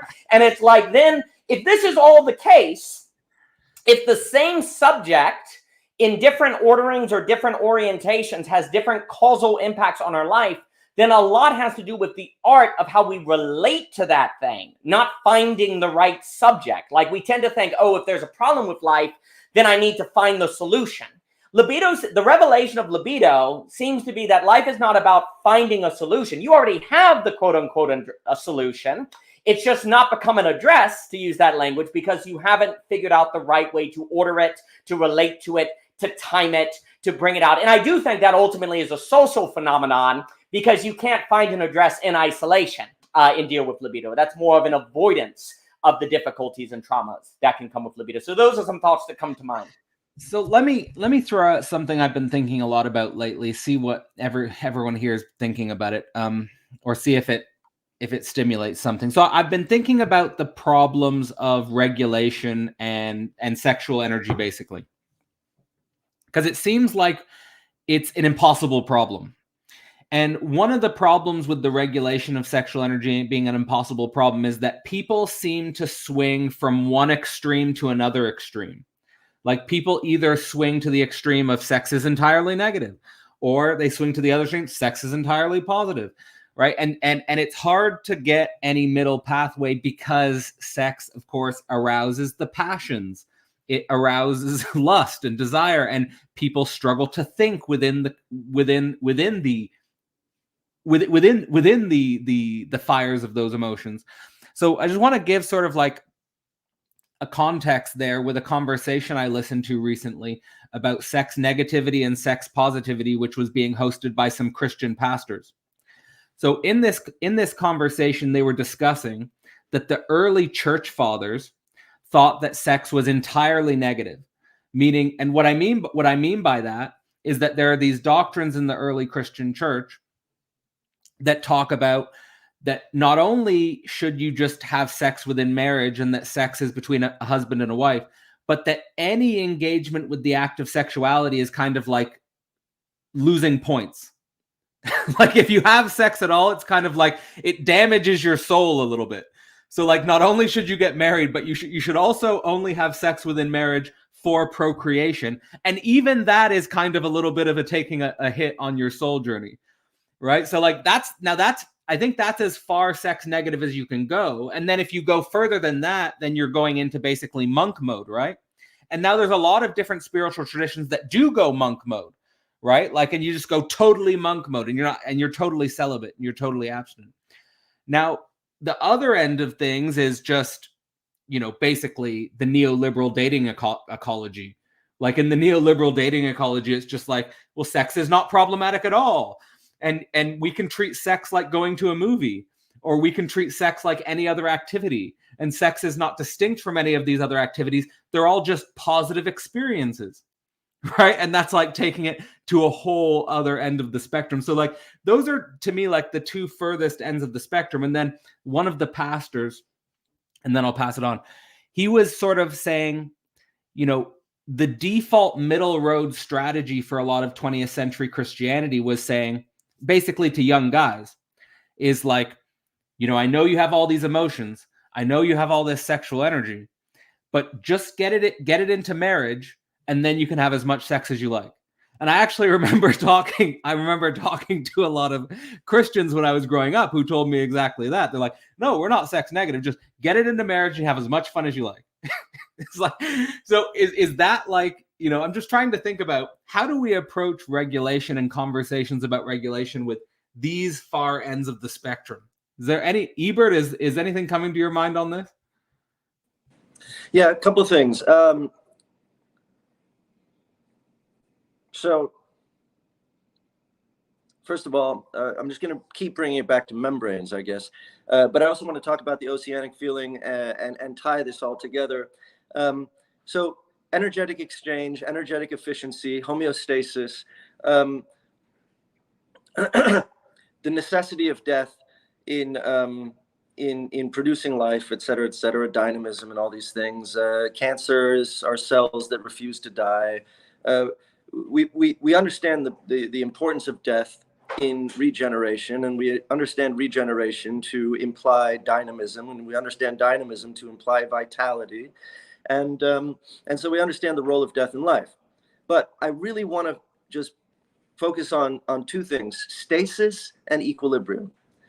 And remember that, like Freud's definition of the death drive initially, or the one I like, is that things tend toward stasis, or static form, right? Now, let's just think about the second law of thermodynamics for a second, right? Any closed system tends toward a thermal equilibrium, like stasis. Right? Closed system. Let's think individual, group, whatever it is. We're always going to tend towards stasis. Now, on a cultural level, what does that look like? Well, stasis on a cultural level may look like fundamentalism, where nothing ever is supposed to change, right? Everything must always be the same. Our membranes, our closed system is so closed and impermeable, and our behavior so repetitious that we have achieved a kind of stasis, a kind of equilibrium, a kind of entropy. All things in a closed system tend toward entropy. Now, if you open up that system a little bit and you make it semi-permeable, well, then it doesn't necessarily tend toward entropy. And what you end up with is a little bit of negentropic force, where you have and introduce dynamism, difference. But then you open up that membrane too much, and you have now, this is the important thing about membranes, you have now no longer this membrane, you have now joined some other membrane. And all that energy that was contained within the membrane disperses into a larger system. And then you have an actual sort of experience, a different sort of experience of entropy, or entropic like death, where it's dissolution of the group. But either way, it's stasis. And that's why when we talk about I never use the word oceanic feeling, and I feel like it's always being used as a pejorative, and it's annoying. What we're talking about is stasis. And it doesn't matter whether it's an oceanic feeling of stasis, or it's, I'm a doctor now, static. I am a doctor now and forever, stasis. The peak turns out to be a plateau, stasis.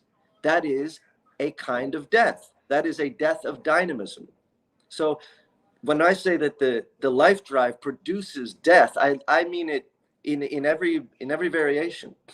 I mean, what I mean is the life drive produces iterations of stasis, which is the collapse of contradictions. I'm a student, I'm a master, I'm a student, I'm a master, I'm a master, I'm a master, I'm a master, stasis. The contradictions collapse within themselves and produce the sublated state of stasis. That is your new boring ass ground over which you produce your next cycles of dynamism and introduce difference, et cetera, et cetera. You have a self-repulsion from the stasis where you're like, you know what, this is boring. That's why a philosophy of boredom is really important. And why boredom is such an important thing is because boredom is the realization of the stasis. And then you produce that self-relating negativity and you enter the fray again. Anyway, so with regard to group, whether it's a group or the self, when we start introducing the idea of limits and boundaries, and we think about the energetic exchange with the exterior, if we have no energetic exchange with the exterior, we'll be fundamentalists.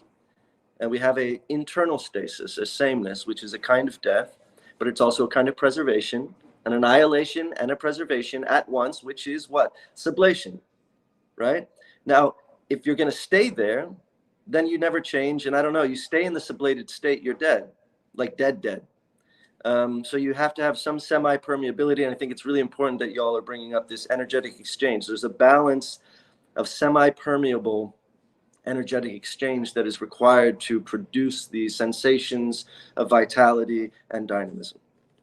Let me just jump in there quick, and before getting some other people's opinions on this, I thought that was really masterful, Ebert, and I think you're using language here that very comfortable. I think I use the language and systems and subjects in a very similar way, but just for sort of interest in overlapping concepts with sort of the Freudian tradition, and I think that the language you're using maps very well, is that, you know, in terms of the life drive producing death, the way Freud's thinking about it basically is the pleasure principle reduces tension. So like in regards to, you know, what you're saying in terms of things tending towards stasis, the pleasure principle is trying to reduce any disruption, trying to reduce any, you know, I guess, disharmony, and trying to bring things into a pleasurable moment. And what comes upon in the death drive is this idea that the death drive is the reduction of all tension. He calls it the nirvana principle in the pleasure principle. And this is sort of where like Lacanians and the Slovenian school take issue with Freud's own understanding of the death drive, is that, you know, and Zupancic does a really interesting job in What is Sex of outlining this, where she talks about how when Freud describes the death drive as the obliteration, the reduction of all tension, of course, this is the famous lines of returning to the inanimate, returning to non-life. You know, Zizek's definition of the death drive is the exact opposite, which is that the death drive is the enhancement and the maintenance of higher orders of tension. So you go from the idea that the death drive is something like nirvana to the idea that the death drive is working with higher order tensions, which I think is incredibly useful, incredibly helpful to think in those terms. Yeah, Sahil, or yeah, start with you, Sahil. Is there anything that's coming to your mind on these points? I think this what Alex is saying, and also the earlier conversation, I think that there is definitely the question of extension and exteriorization that connects to really be thinking about how does one find this relation with one's own libidinal regulation. And here I think I personally have been thinking about the question of techniques and really thinking about the technological relation. How does one find an equation where one can extend one's own libidinal investment through a technical relation of life? That's something that's been occupying my own thoughts, and I'm thinking of here precisely the point that you were making just now, Cadell, where you're really thinking about this question that it's not the pleasure principle, and this reduction of tension is not necessarily the only path through which one is able to kind of deploy that libidinal energy. Rather, just like any energy, one can also frazzle it, which is what the technological age demands, especially under techno-capitalism or techno-feudalism, and that frazzled energy of having it invested in this kind of multi-dimensional existence is something that is also fueled again by the individual collective relation. So for example, social media or all kinds of online exchange are again modes through which one is constantly investing libidinal energy, but also losing it precisely because that energy, I don't want to use the word regulated, but that energy is not directed in those systems, and that for me is also partly going back to what you were talking about in terms of sex, Carol, of really thinking about sex in the modern day as just another activity, just another libidinal investment without necessarily finding any kind of purposeful, directed some kind of without any higher value, higher structure. Yeah, the only thing is that I don't want to. The reason I'm trying to avoid that kind of moral gaze on higher and lower is that I'm trying to find a way or a language where one can really talk about difference, not necessarily only as hierarchically, but rather as not self-effacing. Maybe that's maybe again returning to the negative to find the language and the meaning. So I don't know if that, but that's where the question of techniques becomes so potent for me, because I think that that managing libidinal energy between the individual and the collective requires technology as not just a medium, but as precisely one more. Or maybe not one more, maybe one of the most essential modes through which human life, is managing the complex tension, and not necessarily always, retroactively thinking about how tension might be reduced. Because one can, I think the possibility with techniques is that retroactivity can actually, and a reflective relation with the technical realm can actually open up the potential to manage that complex tension, and I think see some kind of some kind of enhancement of the debt drive. I don't know, maybe those are not the right ways to think about it, but what I'm trying to say is take away from this completely death-like imagination of debt drive and start thinking about I think it's really important what you're saying. I also want to sort of highlight that the thinking path that I'm trying to open up is precisely the thinking path where it's not just the reduction of tension, where the goal is we want to be able to the reason why we want to have regulation is we want to have regulation to manage higher order tensions. And I think that's the problem with our civilization today, is that we're trying to navigate higher order tensions. And because the tensions are so intense, and because the tensions and that's the thing, no traditional regulation system knows what to do with present day tensions. And I think that's why it's actually self-effacing to go to a traditional system exclusively.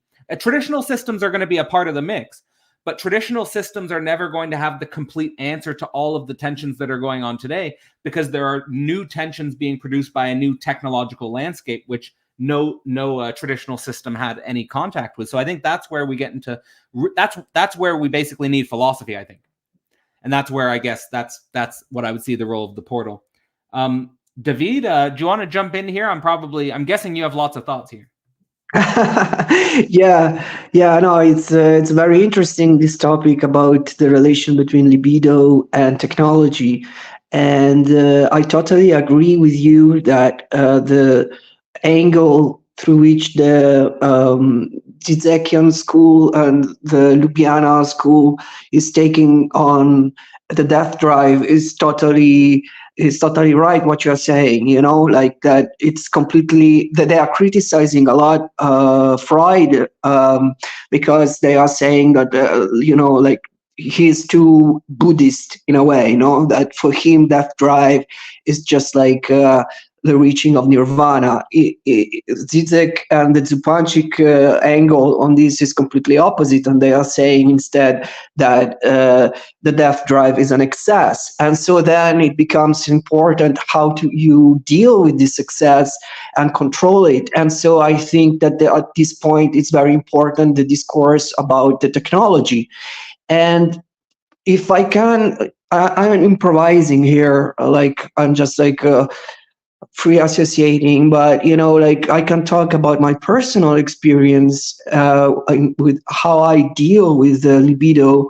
And I found that in magic, it is a kind of bridge between psychoanalysis and philosophy that allows me to create a relation with the unknown within me, to try to create a connection with that unknown and unconscious drive and death drive.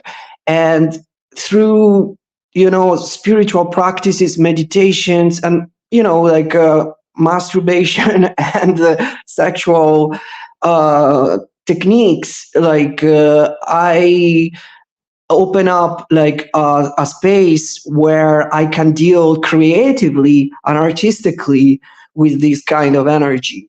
And it is a kind of an artistic performance then that I think that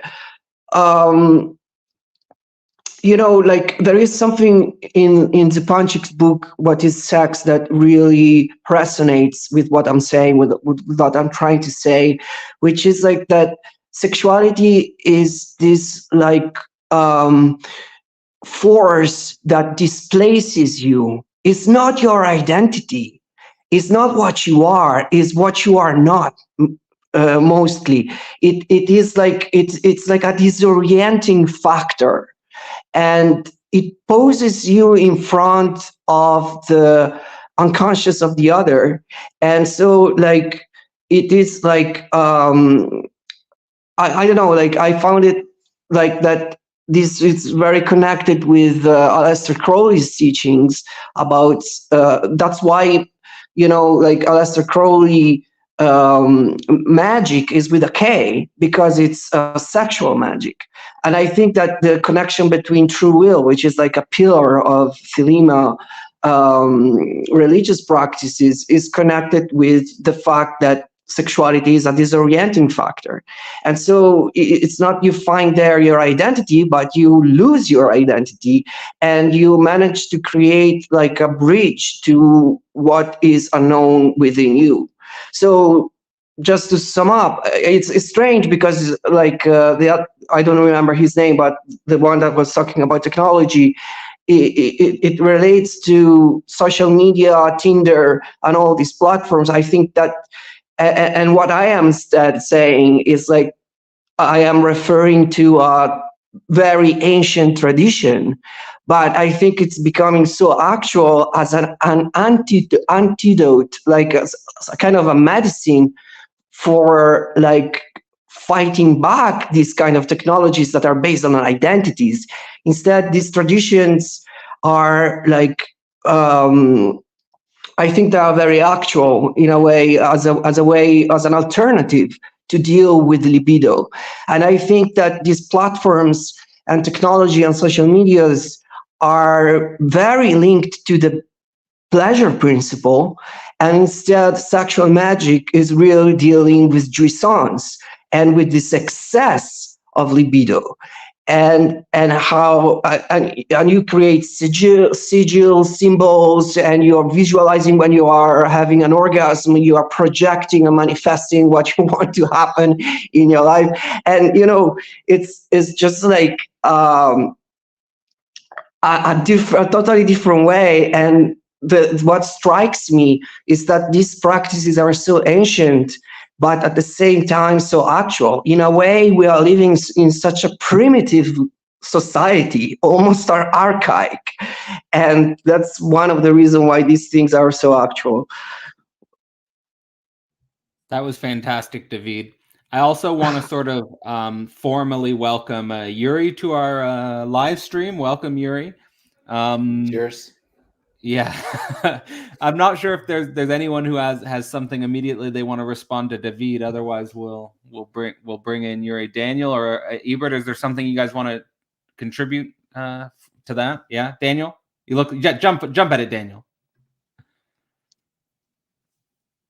See, oh goodness, this has been delightful. So a number of things come to mind based on Ebert and what everyone generally so there's this weird thing of not wanting to say something is good and something is bad, mixed with wanting to describe fundamental concepts without moralizing them.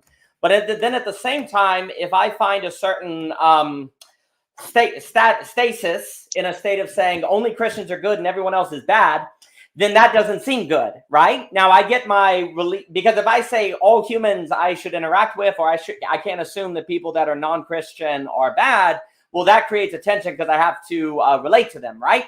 And it seems as if some of the tension, is how does one describe the fundamental operations without moralizing them, while at the same time, as you move to society or politics or economics or the situation that human beings find themselves living in, there does seem to be optimal conditions versus not others. And that creates certain tensions.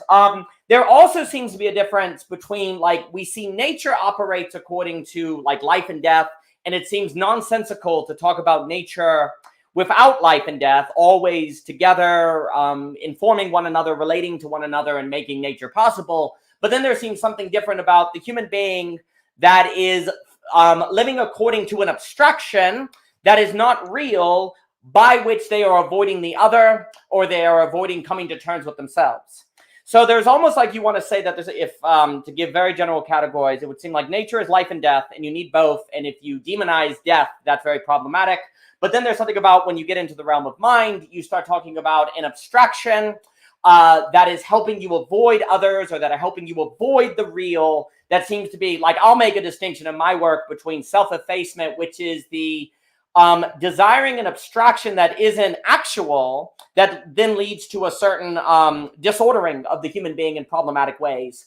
And then negation sublation, which is that negation in that context is always actually good. It looks like effacement in this way. It has a kind of similar quality, but it's actually quite good because you're negating yourself with the possibility of sublation, which I think has like aligns with some of the work you've done, Mr. Ebert, on freak theory, on this certain threshold that then leads to a transformation. But then there's a kind of abstraction where I can avoid the work of reaching a saturation point where I hit a threshold, that because I'm actually using abstraction to avoid facing a fear or different things. And very generally, what it seems to be is that we need to, as human beings, make sure that there is always the possibility of surprise.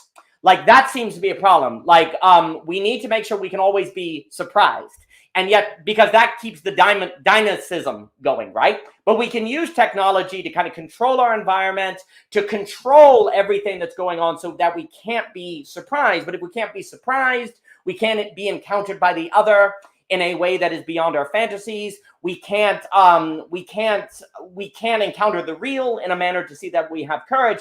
And it seems like, again, another way to frame this is surprise is only a possibility in situation of consistency, because if there was no consistency, there would be no possibility of surprise coming forth. And surprise has to be something that we cannot predict ahead of time, because that's where the dynamism occurs. And it's in response to surprise that you can have negation sublation, whereas this bad self-effacement that I'm describing, and I have no problem with how people have been talking about self-effacement because language is tricky. The bad self-effacement is when you live your life in such a manner that you avoid the possibility of surprise. That seems to be where you get certain trouble that starts to arise. That's when you lose the dynamism. And we can use technology to do that. We can relate with people in a way to do that. And how do we make sure we're always in surprise? Another way, just to go to the Leibniz-Descartes debate, is that we always have to make sure that we're existing in geometry and not actually operate and move toward algebra, as they put it, which would be point, because geometry is situation. And in situation, there's the possibility of surprise, and situation fundamentally entails otherness. And what's so interesting about libido as a closing point is libido exists both mentally and in nature. That's what's so weird about it. It's in the space between nature where life and death occur, and then mind where concrete and abstraction occur. And by moving between those in a kind of situation, there's the possibility of the dynamism and the surprise, but there's this weird way where they both libido requires instinct in nature, but it also requires something more mental. And in moving between those, it seems to move between the realm of life and death, but then abstract, algebra and geometry, and figuring out how to navigate those things seems to be very, very tricky. And that creates a tension that then we want to avoid. There's more to say, but I'll stop there. Well, I'll let someone else jump in. I kind of want to ask you a question quickly, Daniel, because so like a long time running for me has been this idea of, you know, connecting back to what is the phenomenon of the joy that one experienced as a child on Christmas morning. The joy that a child has on Christmas morning is, you could characterize it as a surprise, which is constrained, and there's an odd prediction capacity to it because you know Christmas is coming. You just don't know what the surprise on Christmas morning is going to be, right? So that it's a constrained surprise. Now, I do think that a lot of what people are doing, like I do think that an aspect of self-effacement is avoiding the possibility of surprise. However, I think that there's also something where people are trying to avoid a really bad surprise, right? Like, it's not only that surprise can be both terrifying and beautiful, but a surprise can also destroy your entire life. Like, there's a difference between, for example, a long-term partner surprising you with something that you didn't expect, right? Like we're going away for the weekend, surprise. You know, I've set up this entire weekend for us to go on a getaway together or something. You know, and then there's another thing of being surprised by, for example, infidelity or something like that, right? You can also be surprised by that, and so I think that, yeah, I guess I just want to get, what's your position or what's your point of view on this sort of dialectics of surprise, if that makes sense. That's outstanding. That's to me why so much comes down to this Lovecraft Dante question, because Dante beauty is a surprise, but it's not an overwhelming surprise. Lovecraft is a surprise as well. We can't moralize surprise, say surprise is therefore good, but the removal of the possibility of surprise is the removal of both the possibility of Dante or Lovecraft, which seems like a wise move because Lovecraft would reduce you to ask, but in that you lose the dynamicism. Okay, so you need surprise to have the dynamicism, but just because you have the dynamicism does not necessarily mean it's good, because it could be overwhelming. And we were talking at the net the other day with, like, on this difference. It's almost like you have overwhelm, which is a kind of Lovecraftian sort of reduced to ask. And it's almost like there's a word I wanted to use, like upwhelm, which is more like sublative negate, where you're surprised by a beauty, or like in a jazz improvisation. There's surprise there, but it's also contained, right? And you're able to meet the surprise. And this is, to me, so this is kind of the kind of notion. There's this idea that there's some kind of consistency we need, but you have the consistency of state that is problematic. There's something about having the consistency of the skill to meet surprise and to always, that's what is consistent, not the state, but your capacity to handle the surprise and then negate sublate it. And that tends to be something where you see in a controlled situation, but it's creating a garden, really. Like a garden is a kind of useful metaphor here, because it is something where you can't predict everything, but it is not randomness. And this is a situation, not just throwing stuff at the board, right? So I think you have to have enough, you have to have situation for the dynamism of surprise. But just because there's a surprise doesn't mean you're good to go. You also have to meet the surprise in a manner that can negate sublate it. And that gets into something like skill, that gets into something like art. Right. So I want to make sure everyone can sort of get in on this conversation. Say, Yuri, is there anything coming to your mind on this topic, or? Well, I have some thoughts on previous threads, but if you want to continue the thread of surprise, okay, then we'll come to you. We'll come to you after. Ebert, is there something that's coming to your mind? Yeah, I'm just going to kind of riff. It's not fully formulated, but something about, I mean, you sort of hinted at or put your finger on it, Cadell, that, you know, and I think being self-reflexive is fun. And in this case, if I was to say this group had an ideology, coherent ideology, it would seem to be one of persistent change, that there is some sort of premium we're putting on progress and change and surprise and semi-permeable membranes and so on.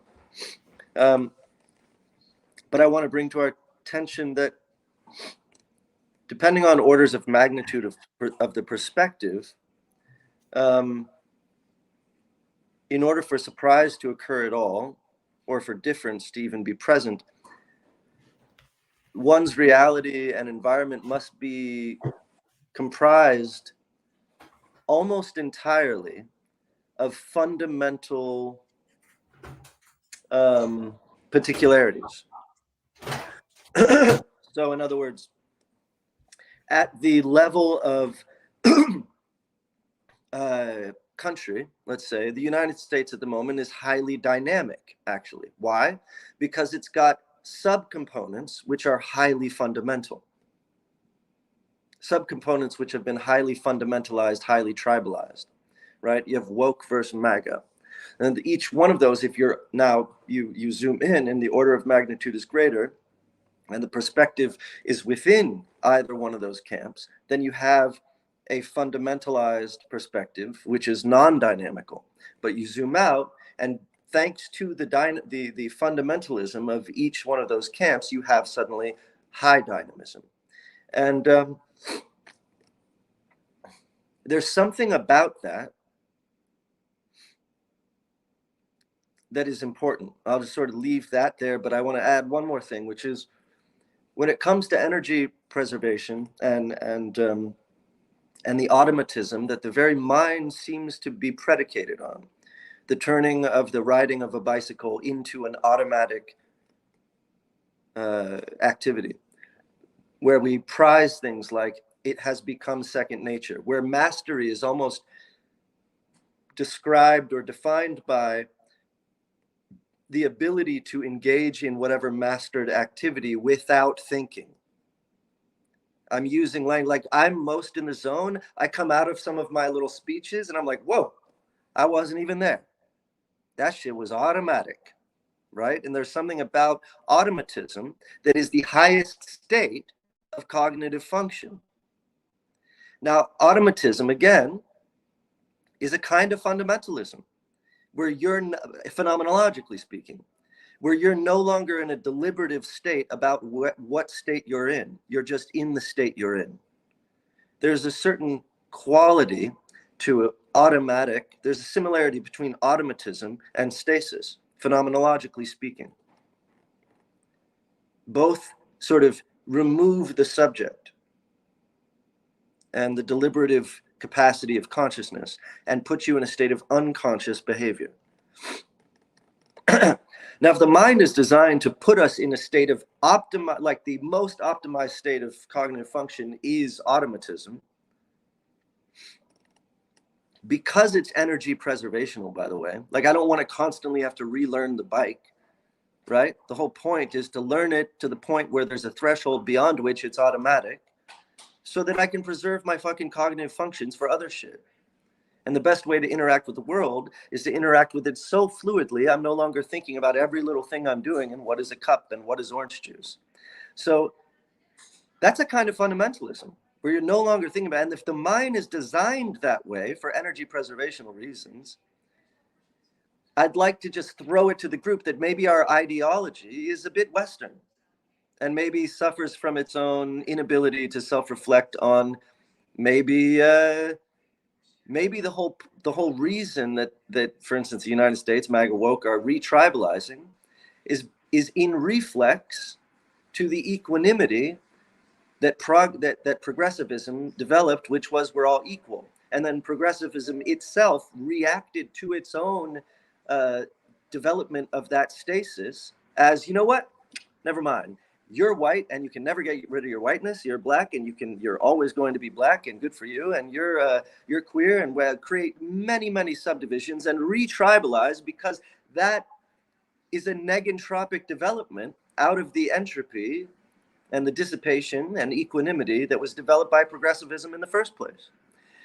And anyway, it's just interesting to me to think that contradiction, just the very contradiction between change and stasis, and neither one has the moral high ground. Neither one has the ethical high ground. Neither one has the phenomenological high ground. Yes, it's great to be in dynamism, but how amazing is it to come? How amazing is it to be in a state of like, how amazing is it to be in the zone? You know what I mean? How much better does Jordan play when he's not thinking? So I just want to bring that to our attention. Sahil, did you want to jump in on this? Yeah, I think there's something very interesting here that's going on, which I think we can trace back to to fundamentally to the libidinal structure to which we respond. And I think that's really about constantly constantly writing in new boundaries of libidinal investments. And I think that's really something that I think is really being discussed here when we are talking about, and again, these are all affects that we are in some way pondering upon, whether we're thinking about surprise, whether we're thinking about being overwhelmed, whether we're thinking about boredom, and I'm really wanting to kind of bring it back to the point of really thinking about how it's at the same time keeping that dynamism alive without letting go of the tension that is invested into each state that we are constantly moving from. And so it's really, the way I see it is that it's a dynamic stasis that we are kind of trying to achieve, where we are constantly in different kinds of tension that we are trying to balance or bring into relation with each other. And for me, the core point here is precisely that I will learn the bike to that point where it's doing what I best can hope to actualize from it. But at the same time, the bike can become a new object every time I relocate it. So if I try starting to put it apart and pull it apart and put it together, then the bike takes on a new dynamism. And so that possibility of investing our libidinal energy into these modes of writing in new boundaries of our own existence, which then also every time we step beyond those boundaries, we are also kind of entering into states where we are constantly in tension with other such boundaries. And this, I think, is also partly the question of liberalism, where we are really thinking about or for even the AI world, when you think about data as property, when you think about all the complexities of losing that creative energy of, or that fundamental idea of creation in relation to stasis or dynamism or dynamic stasis, and that's something that I just want to kind of point out has something to do with our affective settlement in some senses. And that's where I think being surprised, but not being surprised in the core, in the completely debilitating way, where the next libidinal investment, and this is really about the motility of how much and how willing we are to be invested or not. And I think that's the question, the core question of the libido. To what extent can we extend it? Yeah. That's great. I mean, and I appreciate also the example you're giving, Sahil, which sort of builds on that point which Ebert's always making about learning to ride a bike until it's automatic. Like you've got to use sort of your deliberate consciousness when you're learning to ride the bike, but at a certain point it becomes automatic, and there is a kind of fundamentalism to that. Like Ebert's pointing towards, is automatism as a kind of fundamentalism, and at the same time, I'm applying that metaphor, and I think you did a great job of sort of reflecting on, not only does it become learning to ride a bike can become automatic, but then the bike itself can become a new object. And I think that's sort of like where we need to use, maybe, like, to me, we need to use maybe different examples. Well, actually, no, you could use the bike because, you're learning to ride a bike. I think the bike becomes a new object when you want to become like a BMX bike rider and like participate in the X Games or something like that. Then all of a sudden, you know how to ride a bike, but you don't know how to compete in an X Games competition, or something like that. So that, this loop that you're getting going is probably, is that the ideology of this group? Like that's what I'm thinking about. Is this the ideology where we're constantly trying to sublate in a way that's holding higher tensions? Kind of like learning to ride a bike versus, and then learning to be sort of like an X Games participant or something like that. Yeah, Ebert. Yeah, you want to jump in? I just wanted to say the bike becomes a new object when it breaks also. every time it breaks, like there's a prediction error where you're like, the bike works. And then all of a sudden it breaks. You're like, whoa, there's a prediction error there, right? And everything breaks. And suddenly you have to learn how to fix it. You never knew how to fix it. And then the other thing I wanted to say is this is a term that I forgot that I kind of was playing around with, is that, and it's very Hegelian, but it relates to this idea that the fundamentalist interior, the automatic interior, the saturated interior, whatever, is non-dynamical in its interior through its own saturated sort of, entropic, however you want to think of it, state. It's stasis. But externally, again, with this perspectival being shift around, tends to be hyperdynamic in its interactions with the world. I don't know if this example is good, but I always like it. It's like the balloon that's fully inflated really looks like a balloon, cuts a real clear line across the sky. Well, the group that is really fundamentalist is really different, is interacting hyperdynamically with the world. I think the Jordan thing is a bit played, no pun intended, but like when Jordan's in the zone, he's a really different player.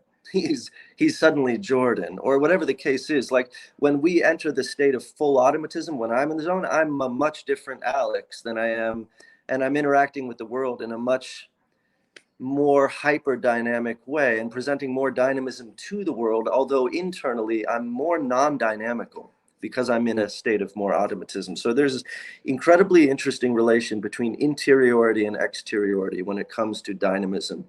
The non-dynamic interior tends to be hyperdynamically relating to the external world. All right. Well, I think it's time we bring Yuri in. What's going on in your world, Yuri? So, having jumped into this conversation out of context, forgive me if I repeat something or something like that. But I mean, hearing all these contradictions between stasis and dynamism, and what is the ideology of this group here, etc. I mean, to me, it sounds like the mental masturbation of the male mind, like we are enjoying we have this and we have that, and here's the contradiction, and here we talk about it, right? But there, like, to me, there's something, and going back to talking about morality and trying not to say that something is good or bad and assign a moral value to it. Like, I would usually try to go for the opposite and actually assert that something is good or bad, and go with it precisely in order to avoid this, what to me seems like an, I wouldn't call it an overconceptualization, but running off in a direction which kind of is something to me, it feels like I can already relate to it, and talking more about it will not bring me to a different cognitive understanding of anything. So I'm curious what you guys think about, instead of qualifying stuff this much, asserting something, whether it be wrong or right, and then pushing it somewhere, or am I misreading this conversation here? Does anyone want to respond to that directly? I just really agree with that. In fact, that's my main complaint about philosophers in general, is the unwillingness to just fucking say something. Just fucking commit. Go one way or the other, bro. Just go for it. Because this idea of always being in transit and always being in a state of the dialectic, that's to actually misunderstand the dialectic. The actual dialectic includes sublation. It includes the collapse of opposites into a fundamentalist, momentarily static state. Where you're like, I believe this. This is right. The other problem with it, if you never do that, well, then you never take the chance of being wrong. And so I think that there's a fundamental fear in not just being like, this is what it is. because when you don't do that, you create this sort of like aura of Socratic sort of like all points figure into my perspective, which is that no points actually figure into my perspective, because I'm actually kind of afraid to not be perceived as a sort of like beacon of wisdom. And I think there's a lot of fear wrapped up in that. And I love, and it avoids the dialectic entirely. Dialectic is not simply the conversation of the dynamism of opposites. It includes sublation. Without sublation, you actually don't have a dialectic. You just have this nonstop, in transit, never-ending oscillation that never concludes to be re-oscillated. Anyway, so I agree with that. Yeah, that was great. To hook it back sort of to Lacan, I think this is the move of going from imaginary to the symbolic, wherein, you know, the talking about contradiction still doesn't happen like as a symbolic relationship between us, but we are sort of having this conversation in this space here. And then as soon as you assert something, you like there is a second conversation which is happening, which is not what is being said, but to whom it's being said. And like that's, you know, like where the alchemy happened. Daniel, I'm thinking you want to jump in here. Lovecraft bad, Dante good, intrinsic motivation good, reliance on extrinsic motivation bad, self-effacement with my language bad, negation sublation good. I think what's very interesting is to take from Austin Farah. The problem is if I say something is good or bad, it inherently requires an assertion of design or structure. So how can you tell the difference between a flower and a weed? The design of the garden. You need a notion of what things are or how things have been designed and what is fitting to determine what is good and what is bad, or what is optimal and what is worse. So the issue that Mr. Farah is big on in The Finite and the Infinite is the emphasis of the impossibility to speak of morality without also defining isness. Now, of course, the great problem is isness is not self-evident. It is very difficult to determine what is isness, alas.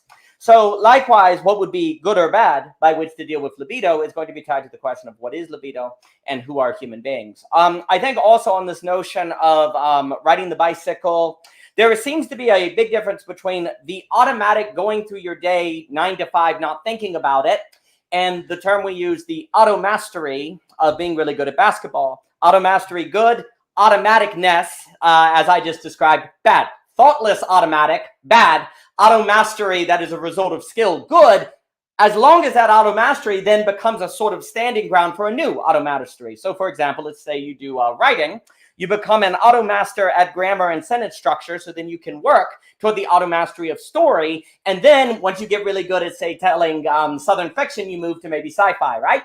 So there's levels of auto mastery that are building upon one another. And there seems to be a big difference between the thoughtless automatic state that comes to define, say, the banality of evil from a hot and ardent, or the kind of fundamentalism that is problematic, and the auto mastery that has a very similar structure but is a result of a sort of work.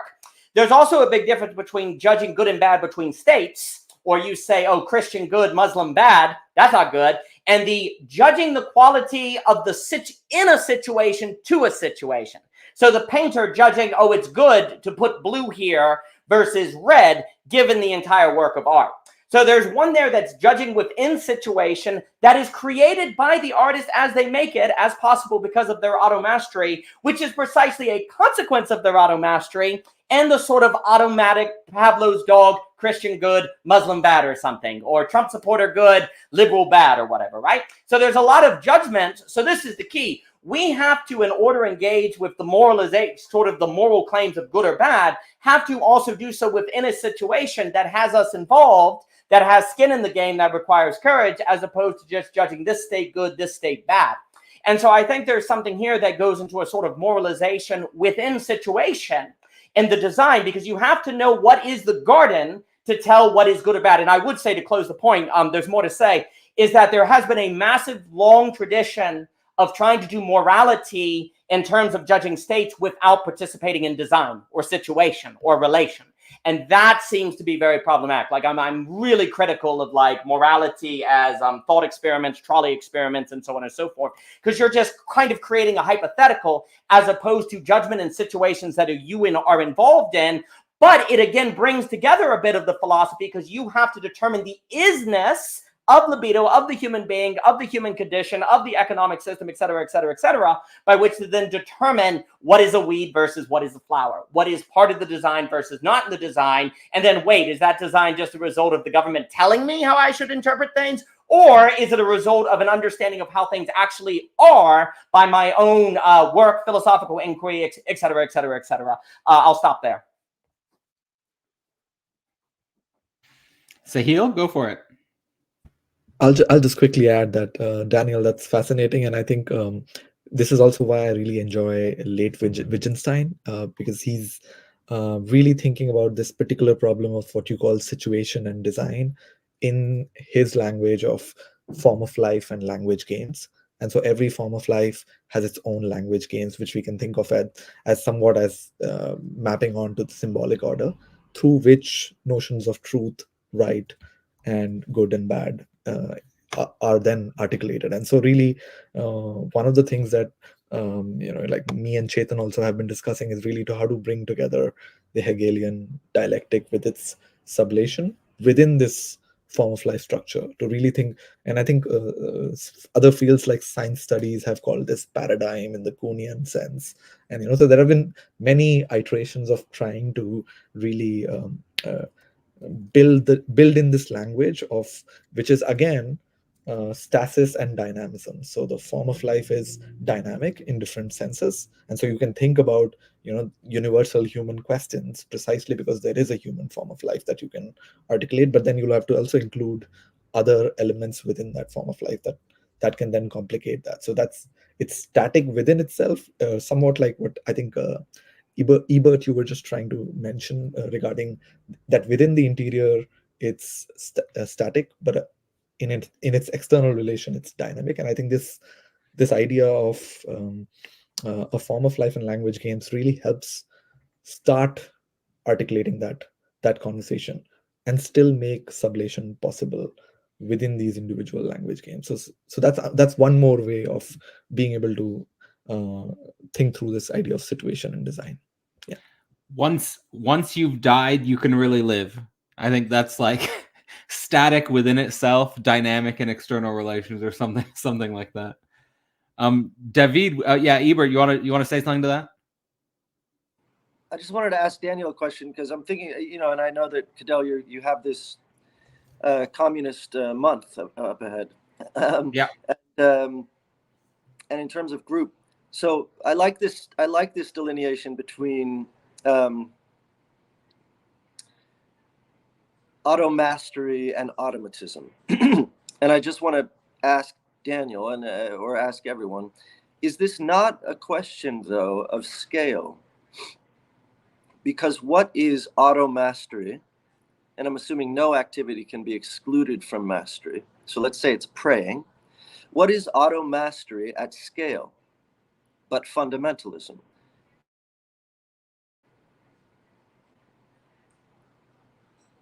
Excellent. Automastery at scale is going to have a lot to do with the ability of the average subject in relation to the other to be more negentropic than entropic, which is going to have a lot to do with removing the trivial structure of education to put in place more of an oral conversation like we're doing, which is relational based. It is a movement toward geometry without filling in the exact particulars of what that looks like. It's going to be moving the subject away from, say, a logic of an exchange to capital to situational value. So what you have to do is create a scaling of a certain situation to a certain interaction of a subject, so that they are consistent in that certain situation without becoming fundamentalist. It has a lot to do, this is all belonging again too. It's an excellent question. It has a lot to do with changing what we associate actually knowledge.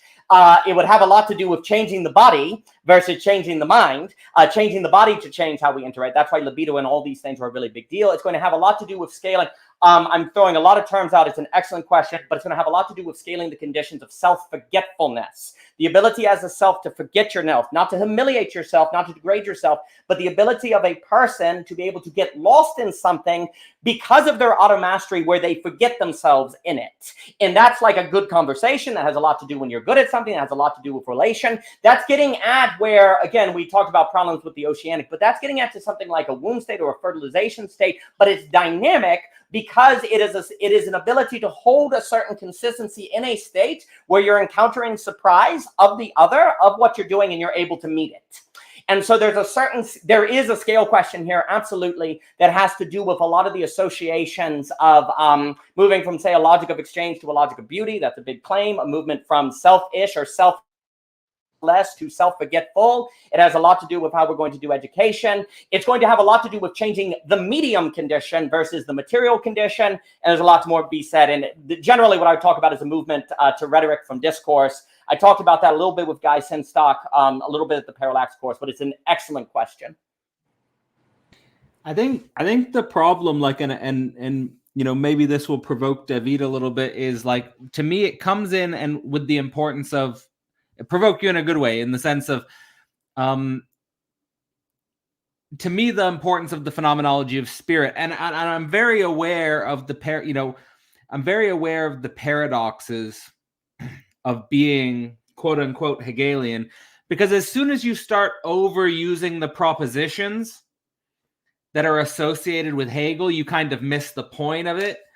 And I think one of the keys with this auto mastery and fundamentalism and scaling it is that, at least it seems to me, like in the history of humanity, the only way we've been able to do that is through externalized reified propositions, in the sense of like a certain fundamentalist religion or a certain fundamentalist political belief system, and the propositions get reified. But I think that, you know, in order to really scale things in the way that I think Daniel's pointing towards, it involves sort of a dispositional change in the mode of the subject itself. And I think that's what the phenomenology of spirit is really getting at, is that the phenomenology of spirit is asking the question. The phenomenology of spirit isn't really a philosophy. The phenomenology of spirit is asking the question, how do philosophers exist? And what is, you know, in some sense, you know, what is a philosopher as subject?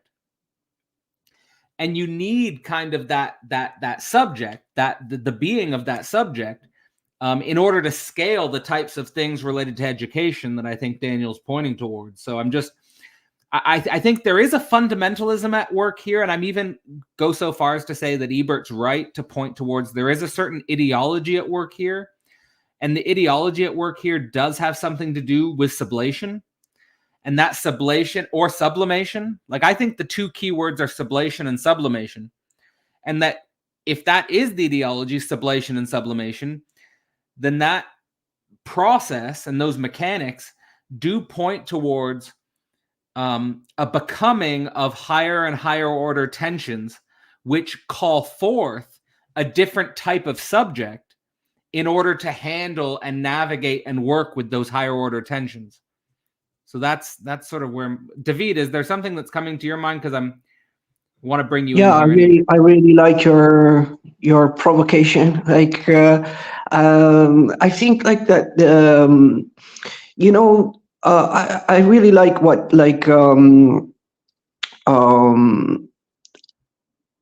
Alex is saying. I'm sorry if I'm calling you Alex. Is that your first name?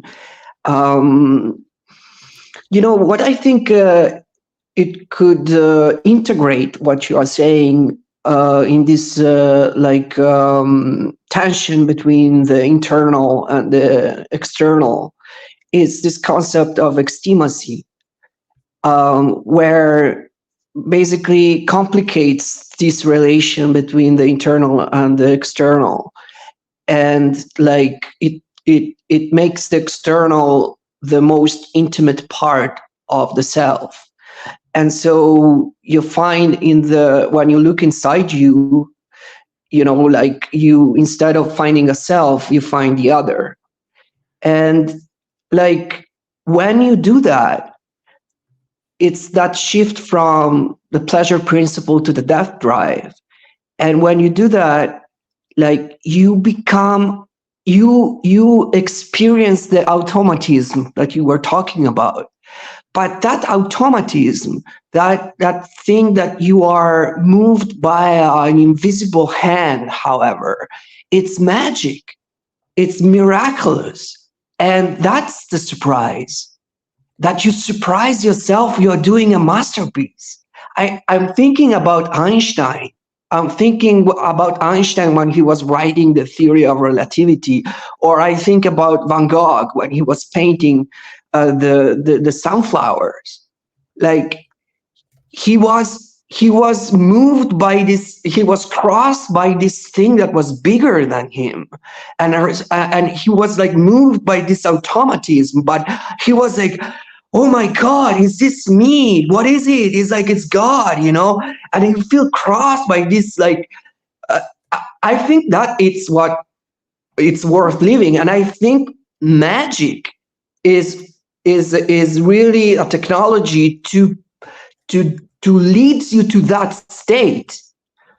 So there is this contradiction there where you feel automatic, but at the same time, you feel surprised in each second you feel crossed by this thing.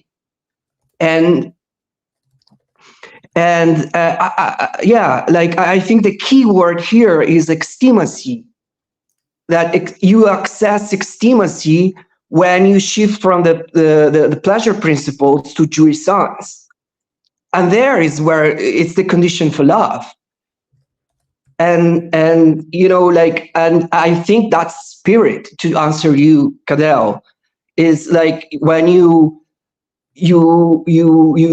pass from all these stages, you know, that Hegel is describing in a phenomenology, consciousness, self-consciousness, and then you get to spirit, and you realize that spirit is what it really was, the first thing. And why spirit is collective? Because you identify with the other at that point. So you are the other in a way, and it does nothing to do with oceanic feeling. It's I don't know. It's like finding someone, like, I don't know. I think I said enough.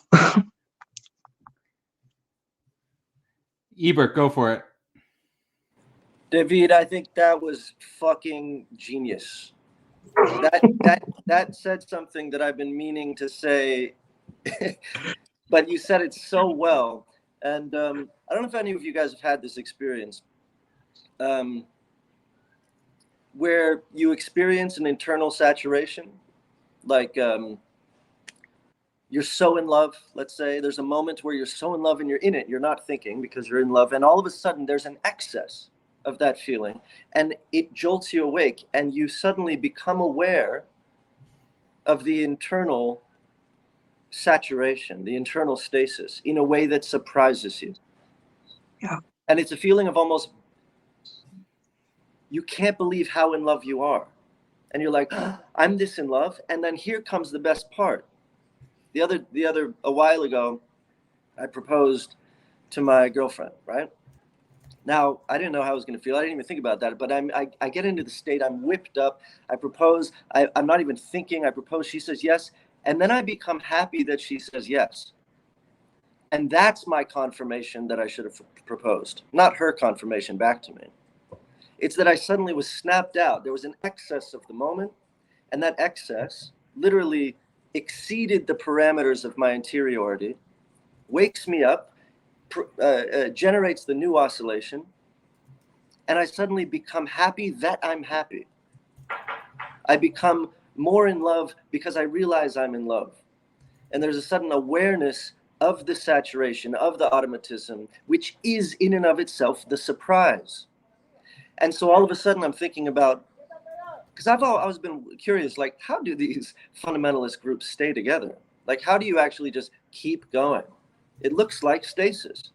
Well, maybe the secret is that if you keep going, and stasis begets stasis begets stasis, and there's just this saturation of sameness, that the big surprise is born out of sameness. The difference is born out of a sustained sameness. And it brings to mind like pure difference. Deleuze's pure difference, which is just pure repetition. The only difference being temporal. Repeating now, moment to moment to moment. And the only difference is which moment I'm in. And then all of a sudden there's some threshold beyond which it feels different. Maybe for the fundamentalists, those saturation moments, that sameness produces the difference, produces the surprise. And they kind of somehow regenerate themselves. And I'm only bringing this up, not to say everyone should be fundamentalist, because that's not my view, but to poke holes in my own, inborn, baked-in progressivist mindset, and also the ideology of the group, to say that maybe that difference is actually produced by the very sameness. Because I've certainly experienced what Davide is pointing to, which is the surprise of my own automatism. The delight of my own automatism. I think this is super important, and I think this strikes to the ideology of our time, because we did grow up in an ideology. Let's just, because this is Libido live stream, let's just start with what I was talking about in terms of the neoliberal sort of sexual ecology being sort of this reification of a superficial difference where you can always swipe on the next person. There's always another person you could date. And this is sort of an obfuscation of sameness. This is the obfuscation of being with the same person over and over again. And I think the real magic here of sublation and sublimation is that the real adventure is being with the same person over a long period of time. The real way to experience difference is being with the same person over a long period of time. If you're just dating another person constantly every week, you never really experience difference. That's the paradox. You just fall into a very superficial sameness. Like when you're with someone for 10 years, and you've been through the ups and downs with something, you're going to experience something different, and there's an adventure in that as well, and I think that there is something adventurous about that. And maybe in that sense, the type of fundamentalism that we've become accustomed to, the style of fundamentalism that we've been exposed to in, let's say, the modern world or the postmodern world, needs to be deeply rebranded or rethought. And maybe these mechanisms of sublation and sublimation can actually be quite helpful for becoming quote unquote fundamentalist in some sense. Is there anyone who wants to jump on that, or we can change? Yuri, go for it. Yeah, it's funny because I feel like in meditation, you actually want the opposite to happen. Like as soon as you start thinking, holy shit, I'm meditating, this is good, you lose the thing you had. And there's a sense in which you want to continue focusing regardless of what you feel, how you feel, and not make that jump. So I find that contrast interesting. Could I say something about that? We'll go Ebert and then Daniel. Just very quickly, just with regard to the mantra, which I find interesting. The mantra is a word. You repeat it. Doesn't do anything. Let's say the mantra is cookie jar. And that cookie jar, cookie jar, cookie jar, cookie jar, cookie jar, cookie jar, cookie jar, cookie jar, cookie jar, cookie jar, cookie jar, cookie jar. Oh, there it is. Suddenly it happens. There's a quantitative threshold beyond which a qualitative shift occurs. So while what Yuri is saying is correct in a certain sense, there's also a certain sense within which you can see that repetition within the constraints, the parameters of the mind, produces the indeterminacy of meditation. And similarly, that, you say, we've all experienced it, called semantic satiation, where you say bottle cap, and all of a sudden at a certain quantitative threshold, it's no longer bottle cap. It means literally you don't know what. Again, returning you to a state of indeterminacy. So there is, and again, that's a, determinism, indeterminism, or determinate to indeterminate rather, consciousness to meditative dynamic, bottle cap to stasis, blah, blah, blah, like static. So there is some sort of quantitative threshold, which again speaks to this thing that Cadell was saying, which is that there's something magical, and David, about, and surprising about persistence, of sameness. There is something extraordinarily different about sameness, about sufficient sameness, I guess I would say. Yeah, just before Daniel jumps in, I just want to say that on this point, very, very personal, very in my own self-relation, since 18 or 19 years old, I basically do something very similar every day. I'm 37 now, so it's almost been 20 years. Like since 18 or 19, I'm basically doing like intellectual philosophical work every day. I'm reading papers, I'm trying to write, I'm trying, the thing is that in that sort of stubborn persistence, in that stubborn repetition, so many crazy things have popped out of that. It's just stay on this wild friggin' ride of doing this over and over again, and new things are going to come up. You just have to, I don't know, maybe it brings you to faith or something like that. I'm not sure. Daniel, do you want to jump in? That's excellent. And what David was saying on the notion of becoming a surprise to yourself is brilliant. I think that's exactly right. That's kind of like no surprise to yourself is the negation sublation. In Hume, you have the philosophical journey. It's sameness where you start. It's just your common life.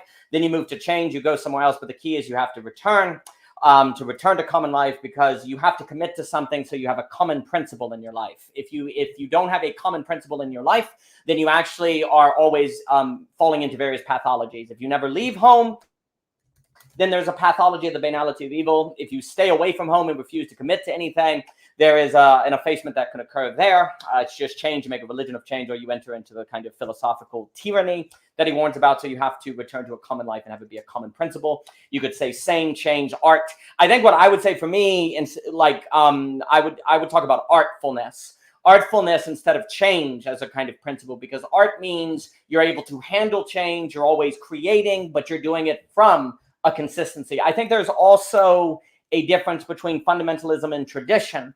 And I think like fundamentalism, like talking about religions, is kind of modern. It's more of a modern thing, which is a return to kind of fundamentals that tend to be in response to the acids of modernity. Think of the Scopes trial and et cetera, so forth, where the real emphasis, and I would say classical conservatism, is the notion that you can only have real progress from a place of a tradition, because a tradition is basically a consistency that is moving through history that is change. Like someone like some of these kind of more classic, like a Burke or someone, is going to emphasize the idea that you actually can't have progress without tradition. And I think what you were saying there, Cadell, on this kind of daily ritual, it's kind of like every day you have a tradition. There's a daily tradition. And that tradition, by being a certain consistency, allows for things for you to be a surprise to yourself. Because if you're like Mr. Ebert was saying, it's the same activity, kind of delusion, that pure difference, there's a temporal change. And because you do that, eventually you reach airplane, tradition, oh my gosh, this book, these things come out. So there seems to be a difference between fundamentalism and traditionalism, this kind of idea of a tradition as the grounds of movement into artfulness, the idea of change. I mean, we also talk about the absolute choice. You have to make an absolute choice. Is this something you commit to? And it's only from a place of commitment that you can have this kind of surprise come forth, and that is positive, in that you're a surprise to yourself. And I think basically the question is, we tend to either have libido, keep it in a place of sameness, or we try to keep libido, and it's like a container that's going to keep it alive because it's safe.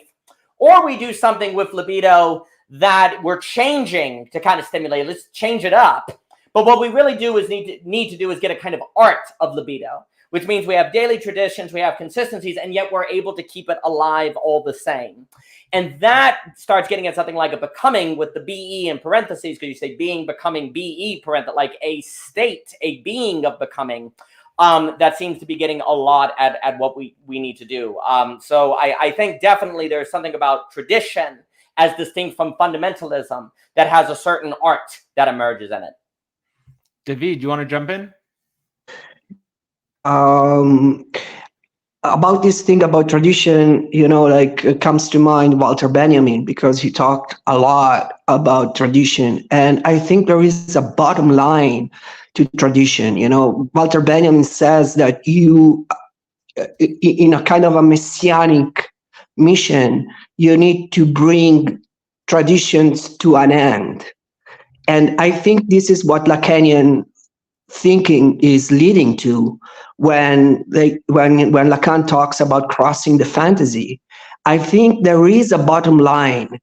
There is an ultimate level of tradition. And there it's when you cross the fantasy, the fundamental fantasy, and you reach the other, the unconscious of the other, and you identify with it.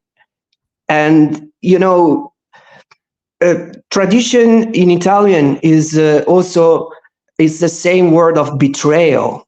So there is always something that you betray in that remains untouched. There is a level, and you need to profanate that treasure and make it yours. And I think that is magic for me, is a tradition that goes to the end. And, and I think that is the art of living. And I love, Daniel, when you talks about the garden, because what is the garden? Is mastering your life in a way to make heaven, to go back to heaven in a way, and make your life your own masterpiece. Not creating an art, you take your life as a form of art. And I think that has to do with the libido. It is the force that you have to master in a way to create your life as the garden. And I think that is the ultimate message of Benjamin philosophy and the messianic mission that each of us needs to do. And I think what we are doing here, discussing this, is part of this project. That was amazing. David, you've been consistent flames tonight. I really enjoyed that. And it's actually both you and Daniel and everyone here are helping me in some sense make sense of tradition, because I feel like perhaps, to use this example of the Humean common life, leaving common life and then returning to a common principle, I feel like in some sense what captures my sort of dialectical movement in this motion is not really being content or not really being, let's say, contained by the common life which I was exposed to as a child. I didn't like the traditions and the norms and the values that my common life sort of presented to me as a young man. I then left common life, on my own search, and then in returning, I think the real task is to, in some sense, build my own culture and build my own traditions in the way that David's talking about in terms of living life as an art, living an artful life. And I think that's kind of at the core of why I sometimes struggle with certain forms of traditionalism or certain forms of fundamentalism, which don't seem to build within themselves this art of the singularity. Your capacity to really make the singularity of your life, its own tradition, and the power and the creativity that can come from that, and the beautiful, wonderful things that come with that. The problem, of course, is that to really go on that journey fully and to really live that journey, you can't know in advance what the tradition will be.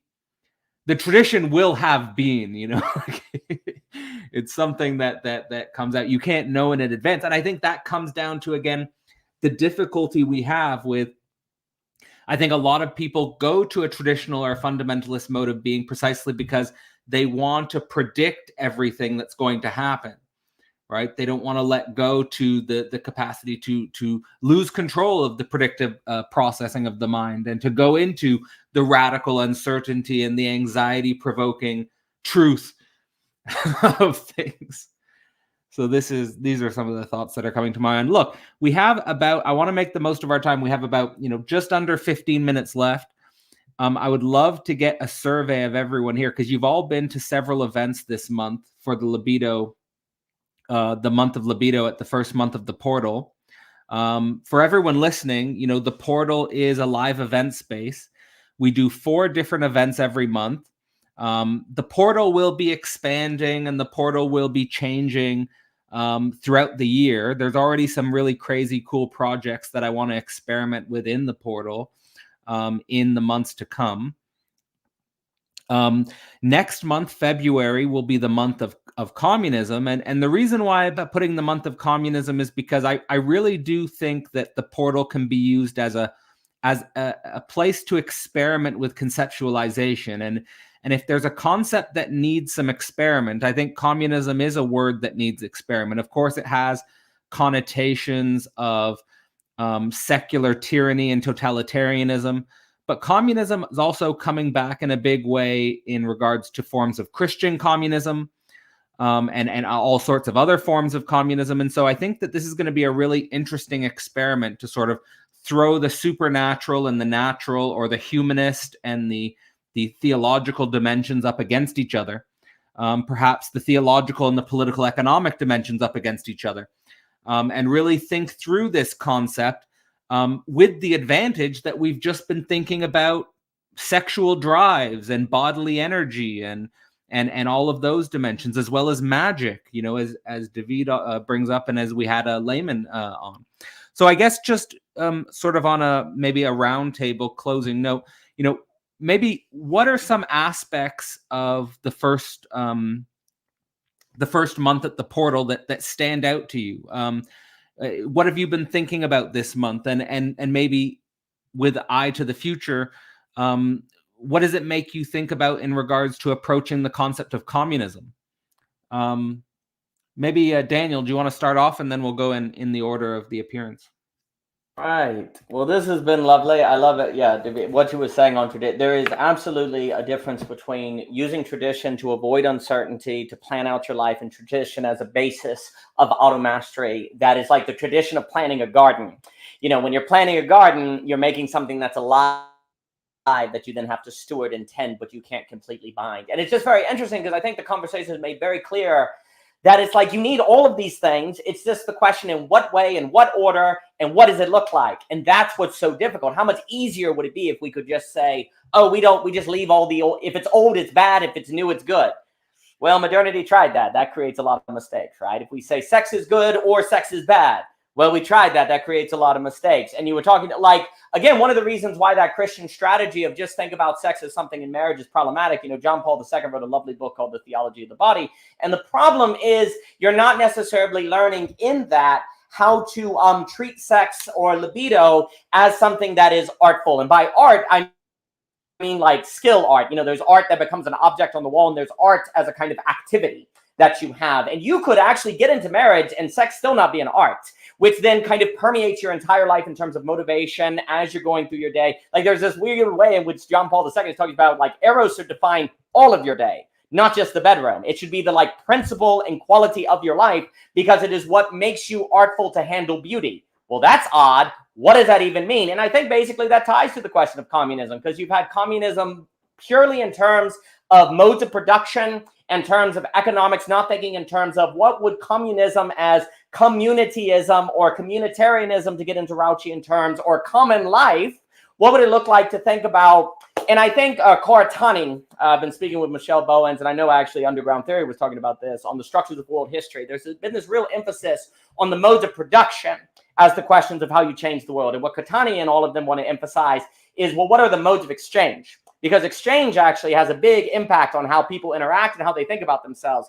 One of the reasons we may have emphasized production is because to talk about exchange, which gets into relationship, which gets into how we exchange with one another, now we're getting into the desire, libido, character, differences between automatic and auto mastery. Everything is way more difficult. Now, nobody is saying that the modes of production don't matter. Nobody is saying that the way people do work does not matter. But if you say, overturn the capitalist modes of production or something, but you haven't as a subject learned how to exchange with other people in a different way, then you'll actually possibly still be exchanging with them according to the logic of capital, which is basically the logic of equal, according to the abstract idea of labor, as Marx talks about in chapter 1, which is the notion that one coat equals, 20 bundles of linen, and they're equal there. What? Where does that equal sign comes from? So the logic of exchange always has a making things equal so you can exchange them, but it's fundamentally reductionist because you're reducing things to that. What we have to do is think, what would it look like to have something like a communitarianism,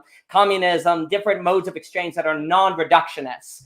Well, that's going to take a lot of dealing with these questions of libido. So I think they flow into each other quite nicely. I've enjoyed this. Thank you all.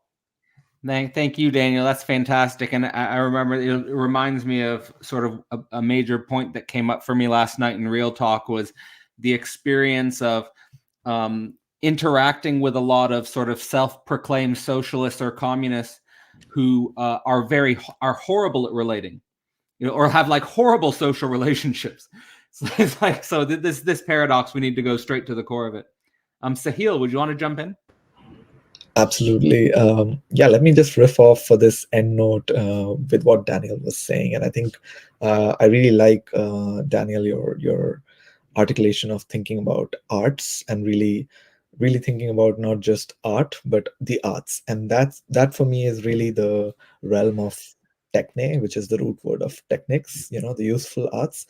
And the reason that I use this framing of techne here is because I think I want to go back to Cadel's example.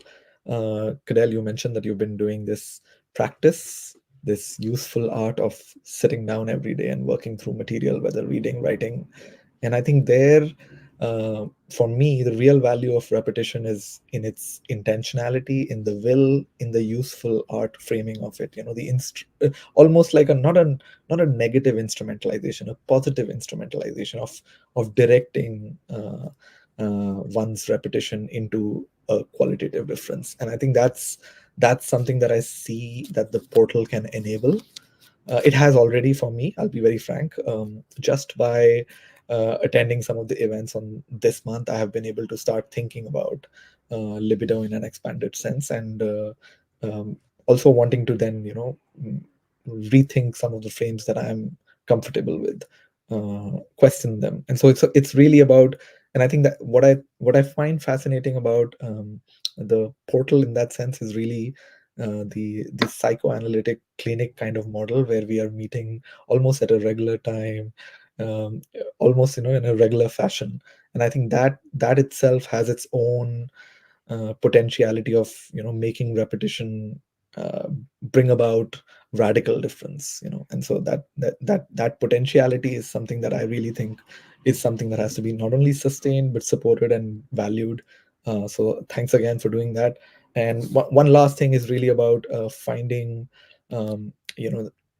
this beauty of using or finding this kind of idea of the useful art of techniques, which for me is not limited to our basic imagination of technology. It's also the term techniques actually is something that goes beyond what we immediately think of as the technological. And for me, there lies the realm of technique, which I think means being able to kind of use these spaces in a meaningful way through instruments and means and modes and ways of engagement, of being able to kind of use directed discussion, talking in productive formats. And so for me, all of that is part of the technical realm. At least that's the way I'm building on what Stiegler is saying. And so just to end with communism, for me, communism is first and foremost about creating the commune.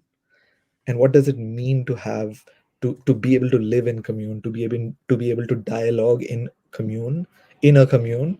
And I think for that, again, I will go back to Stiegler and draw on the idea that with capitalism, not only have we thought about proletarization of the labor, what we have completely forgotten is proletarization of the mind. And that's where we need to start. The commune is actually one potent space to really kind of at least move beyond the proletarization of the mind if not prioritization of the labor. And so we can start using communism as a format, and that for me this is a commune. The portal becomes one of those the digital communes where we come together and we find these new languages, new meanings. So I'll stop there. Thanks so much for having me here. This has been great. Thank you, Sahil. Radical difference through repetition, and the digital communes is what's sticking out for me there. Jurij, you wanna jump in? Yeah. My experience with the last month of Libido was just sort of all these concepts being thrown at me, and just like this whole richness of different perspectives.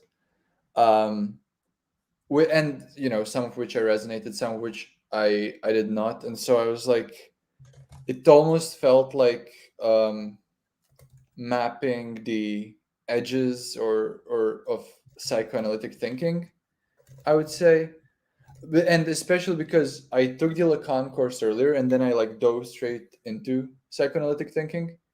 And so recently in my life, I have been like trying to think in different ways, and like going, like reading about Buddhism and like phenomenology and stuff like that. Not Hegelian, but like, meditative, etc.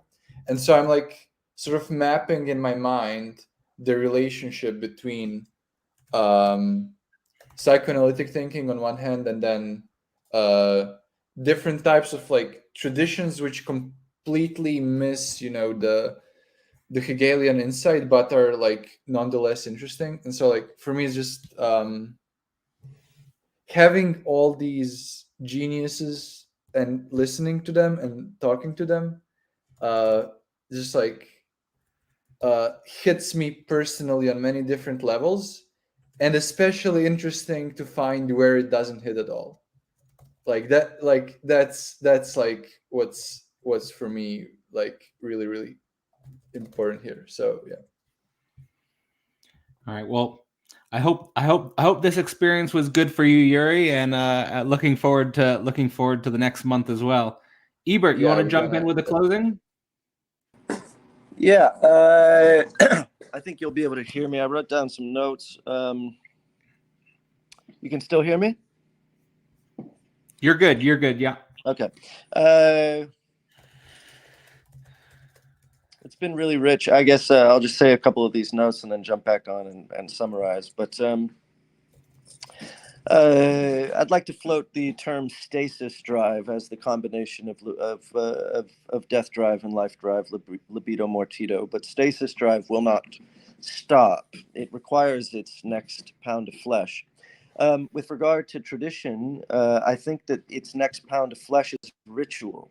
And I love juxtaposing ritual to tradition. I think the traditions, the membranes that persist best are those which contain submembranes, which allow stasis to arise, propagate, and burn out like supernova stars. Like we require moments of ritual which allow us to suspend the temporal order of chronic time and enter the kairotic indeterminacy momentarily and then come back. If you have a membrane you want to preserve, and this relates to Philosophy Portal in general, if you have a membrane you want to preserve, let's say it's Philosophy Portal, you ought to have submembranes that may be sacrificed as ritual through sublative processes. Death or stasis, each death or stasis is a layer of sedimentary depth, and the general process of the dialectic I see as a depth scaffolding. And so the deepest relationships are membranes which contain the most deaths and hold the most depth scaffolding. And by deaths, I mean that the deepest relationships are the ones which contain the most layers of stasis, of sublated moments, which are themselves exhausted points of excess, the most deaths. And so that relates again to the idea that of staying in a relationship, a single relationship, for instance, for a very long time, and being surprised over and over by it. And it also relates to what you said yesterday and what I've been thinking a lot about, Cadell, which is that the only difference, but all things being the same, let's say every indeterminacy, every unconscious is equivalent or isomorphic to infinity or whatever, however you want to view it, then the only difference from relationship to relationship is the depth scaffolding of one relationship compared to the other, meaning the history of one relationship to the other, the building of your history. And that histories are each and every one of them idiosyncratic to that relationship. None are alike. And so what makes me invest in Philosophy Portal is the depth scaffolding, the many little deaths, the history of Philosophy Portal, the many little plateaus that were once peaks. So after this is over, right now, I'm already having sort of like plateau anguish, you know? Like we peaked maybe 15 minutes ago, and ever since then I've been like, oh, fuck, this is about to be over. And now this whole month is over, right? But the brilliance, and I think you knew this on an unconscious level or subconscious or maybe explicit level, by creating Philosophy Portal, if you would have called this entire thing Philosophy Portal, well, Philosophy Portal will be dead, my friend, right? Everyone will be like, well, I guess that's over. And that's the beauty of language. Language itself can create membranes, creates containers. To Sahil's point, if I'm saying your name correctly, right? And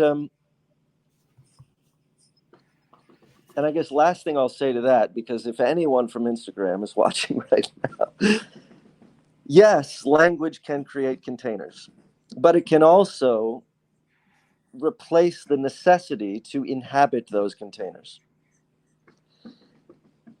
We're so compulsively creating subcategorizations and self-designating self-subcategorizations to differentiate ourselves on some socially asymmetric level so that we feel some sense of interiority. And yet we never even have to really inhabit that interiority on a behavioral level. We just have to inhabit it on a virtual level, right? Where we say, I'm a techno-socialist, right? To use Cadell's recent term. Okay. Like, but what are you doing? Like, what are we doing? Well, Cadell happens to be sort of doing something, so he's exempt from this critique. But I've in the past, like any Substacker can invent any sort of like little phrase and be like, this is this now. I'm doing this. You know, this is this vibe now. And we're so easily transfixed by subcategorization and identification. And it's so easy to self-identify as one thing or another thing and to tribalize the self without actually embodying that. And I fear that we've got to a place where we're able to engage the dialectic without engaging in the dialectic, and just sort of like set it and forget it. And so that's an interesting thing to talk about in terms of communism to me, which is the difference, or how do you contend with virtuality versus actuality in the conversation of communism? And what does it mean to engage with it in actuality versus virtuality? Cheers, this has been great. Thank you, Ebert. David, we'll end with you. Okay, cool. Like, just a couple of things. Like, first, I want to say something about what you were talking about, Cadell, about traditions and personal traditions. I think one of the key elements of magic is, in fact, to decipher your own personal grammar. And each of us has a personal grammar. And when you type on that grammar, you're really transforming your world, because you are like playing with the master signifiers of your own life. The second thing, in relation to the virtual and the actuality that Ebert was talking about, it comes to mind the fact that the real is virtual. It's not actual. I mean, it's a virtuality that is actual, but it doesn't exist. It's like an absential, as Zizek puts it. like that has an effect. And so I think it's more complicated, the relation between actuality and virtuality, than what Ebert was suggesting.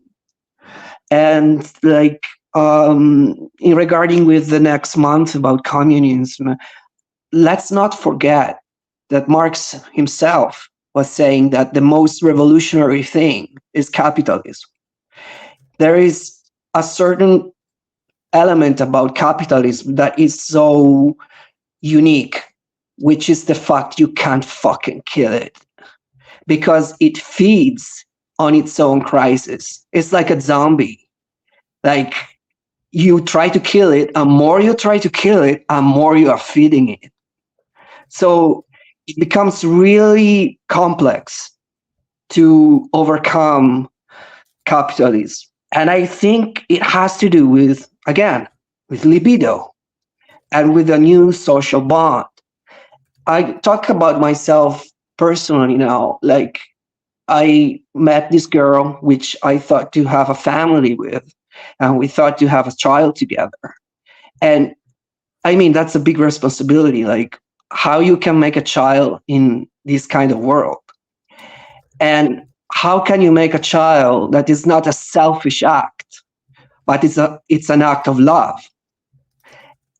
You know, and I think that the answer to that is really to teach a new social bond to this child, and to teach like a new way of loving that is not the one I've been educated to, but it's and that's what brings me to philosophy, and it brings me here to invent and to create a new way of loving, because the one that I inherited by my family was killing me. And I had to invent a new way to survive. And if I manage to get there, like, then I can make a child and be proud of it, and really like teaching, you know, like having a hope. So I think that just to conclude, I think that you, Cadell, are following a really coherent development here, from libido to communism. And I'm really glad to be part of this group and to these very smart people. Thanks. All right. Thank you all. So that's been the thing in itself. We're going to transition to the next section. And yeah, this has just been a blast. So thank you all, Daniel, Sahil, Yuri, Ebert, David. And let's bring on the next gang. Yes. Remove from stage. Let's see. All right. So with the next group, let me get the banner ready. We got the banner ready. Let's bring on Thomas, Fraga, Carl. Welcome, guys. Thank you for joining me for the last half of this live stream. I know you guys caught the end of it. How are you guys doing tonight? Thomas, how are you? Good evening. I'm fine. I Good. just caught the last end of the previous session. I heard something about communism. Yeah, viva la capitalism, right? I think David was ending with the reflection that you can't kill capitalism even if you want to. You try to kill capitalism, you just make it stronger anyway. So anyway, I don't think it's going anywhere. Carl, how are you? Yeah, I'm good, man. Always exciting to be on one of your little sessions. They're becoming more and more frequent, so I'm very grateful to your curations. Absolutely, and it would be great to get you involved in the future as well, because we're going to have you for a section on hyperhumanism this month in the portal. Looking forward to that a lot. And Fraga, good to see you, sir. Good to see you. Thank you. All right, guys. So we're gonna be sharing the stage with each other. We're gonna be sharing the stage to an event in Gothenburg, Sweden, on March 1st, March 2nd. The event is actually linked in the description if you're interested in joining us. The event will be called "More Than Machine, Less Than Human," and the four of us will be giving some symposium, some philosophical direction, in some sense, loosely trying to answer the question, what is a human being in the age of artificial intelligence? I'm really tempted here to start off with a question for you, Thomas, because as I've said many times before, one of the things that I appreciate a lot about your work, at least your, let's say, I don't know if you would call it your second career, but like, you know, like the philosophy you're doing online with us crazy lunatics, you know, I really appreciate the way you're always framing things anthropologically in relationship to, I think the way you say it is the 100,000-year-old human being thrown into a network of billions of other individuals for the first time and dealing with the relational problems that come up as a consequence of this technological matrix. So yeah, what is, when I say what is a human being in the age of artificial intelligence, what comes to your mind? Yeah, well, what comes to mind is, as you said, right, it's the anthropology. So we're basically, it's the effect of or the situation of throwing something really, really old into a completely new container. And I think that currently there's so much discussion about the container, you know, stuff like ChatGPT and AI is going to do this and AI is going to do that, that the human is going a bit out of the picture. And I'm actually more interested in understanding what humans are doing regardless of AI, like let's say the really old basic structures of human behavior, of human being. And once that is understood, then you can better understand the effect of technology. And I think that then you get a very different view of what's going on than the usual doom mongering. You know, like the AI is going to be so intelligent that we're all going to be out of work, and AI is going to develop its own agenda, and it's going to make paper clips, and everybody's going to die because AI wants to make paper clips. And I think these types of ideas are more like millennialism, like this typical idea of, oh, we're always close to the apocalypse, and I think it's more closer to these types of recurring phenomena than to the actual situation that's going on.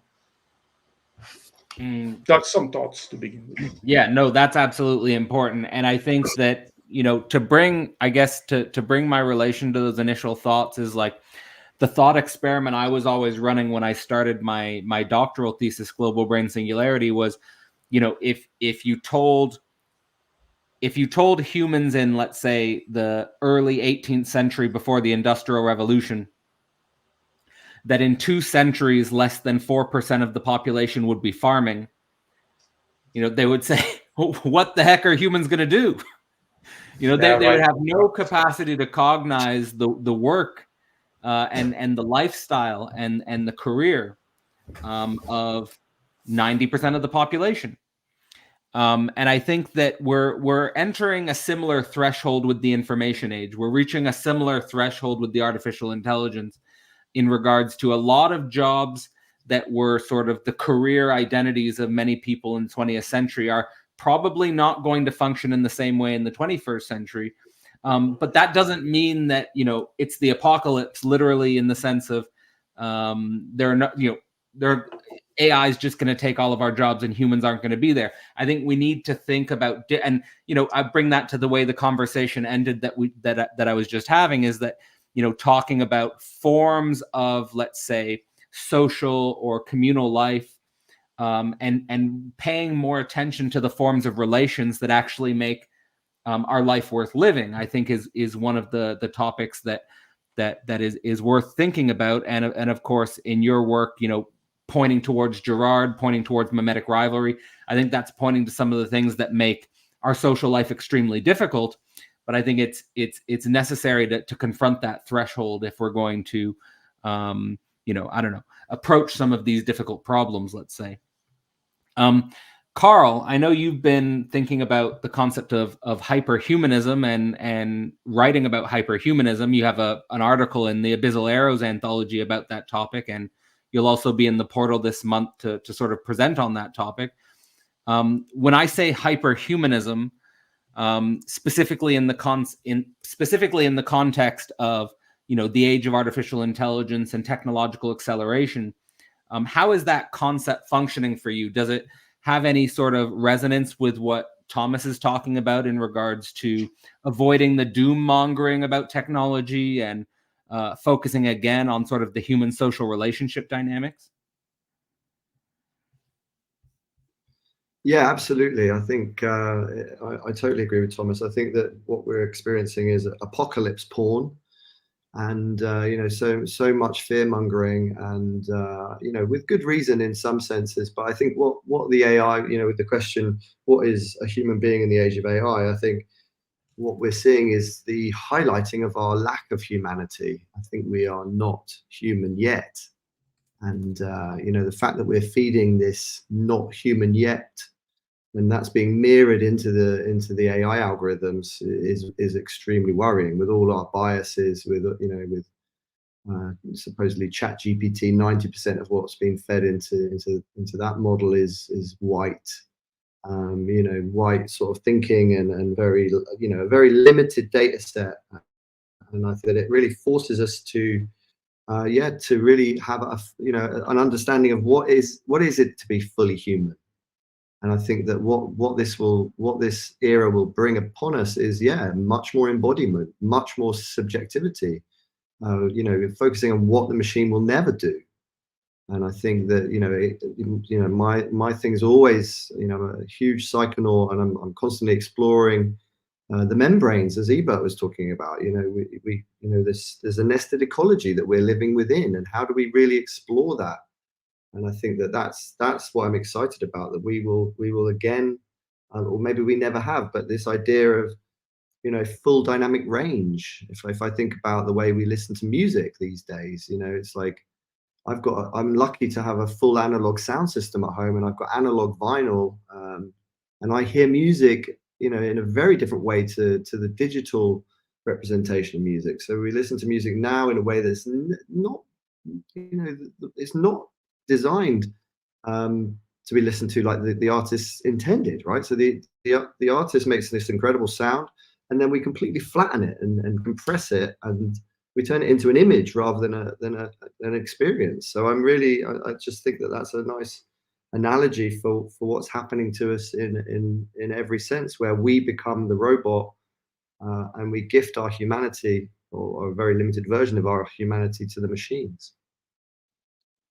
And I think that perfectly captures the title of this event, right? More than machine, less than human. Like, we're living in an age where we're, in some sense, we're becoming sort of overdetermined by technology. But that, you know, again, I think coming to that title, there's something more about us than just this technology. And at the same time, to your sort of point, that I think, you know, I think it's a very important one, so might as well repeat it, is that we're not quite human yet, is that we need to humanize, we need to subjectivize ourselves, that's sort of what's at stake in the future. And I think that perhaps that's one of the important angles of why Thomas always brings in Gerard and the mimetic rivalry stuff, is that part of the problems with bringing the human more into the picture and bringing subjectivity more into the picture is that you have to deal with a lot of pretty messy, negative, violent stuff, you know, like mimetic rivalry, and even thinking about, you know, going from the virtual to the physical, and the problems of membranes, and the problems of boundaries, and the problems of the messiness of the human, right? I mean, I think one of the things that leads us towards a very individualistic, one of the things that leads us to a very isolated mode of being, is that a lot of people just don't want to deal, or can't see the reason why we would deal with the messiness of the other human being when things are so much cleaner in our sort of isolated boxes. But this is a huge challenge. And actually, I think it's a challenge of ontological design. So, you know, I want to bring in Fraga here on this question of ontological design. Of course, Fraga's written a book about ontological design. And I want to sort of ask you a question here, Fraga, that I've been thinking about a lot, which is, we've had a lot of discourse in the last 100 years about deconstructing repressive social systems, let's say. But I think not sort of realizing that when you deconstruct all of these repressive social systems, what you get is kind of a mass psychosis. You don't get anything better. We're better off with the repressive social systems, basically. And so you've got to deal with this question of ontological design. You've got to deal with this question of building new social systems. And I just wonder, in your work and some of your recent thinking, whether it's about political systems, whether it's about religious systems, whether it's about social systems in general, how are you bringing, or how are you working with the concept of ontological design in this age? Yeah, Cadell. Thanks. That's a very interesting question. What's the message of the medium? If the medium of deconstruction for all these 100 years has had a message, or if the message of deconstruction has had a medium through which humans have shown themselves to be psychotic, and I'm kind of flipping around the order of things, then in the AI era, then the question is not so much what human will we design, but what is the human that is the affordance of the medium of AI, right? Because we exist as a reflection of the affordances of our technologies. I emerge as a internet thinker and philosopher because the internet affords me, and you've created this space. And I think that one of the biggest questions that I'm interested in today is in what ways AI will do the same, or in which way AI will set the context, what human will emerge then. And the question of design is a tricky one because it's full of hubris. For the last 100 years, many designers, from Soviet deconstructionists to the postmoderns who critiqued the modernists, thought that they, as designers, could consciously come up and say, oh, no. The previous generation of creators have made the mistake, but we will correct that mistake. We will create the architectural forms that will support the right new society. We will create the technologies that will afford a better new kind of human being. I mean, just look at the dawn of social media. People thought that this was going to usher in a new era of informed plurality and informed liberal democracy.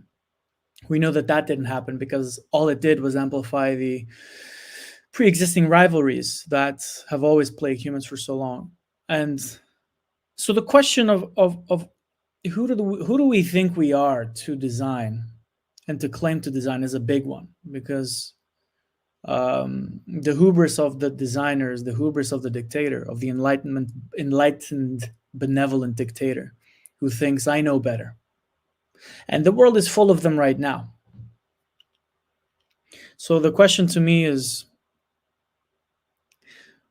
what will emerge through these affordances? And do we even have the right skills and are asking the right questions to do design? I think some of the new questions are about skill, no doubt. Are we able to use data to read people psychologically deep enough to do the new designs that are demanded? So in that front, I'm still a hubristic designer who thinks I will design better than the previous generation. But then there's the deeper question of who's actually designing, an agency.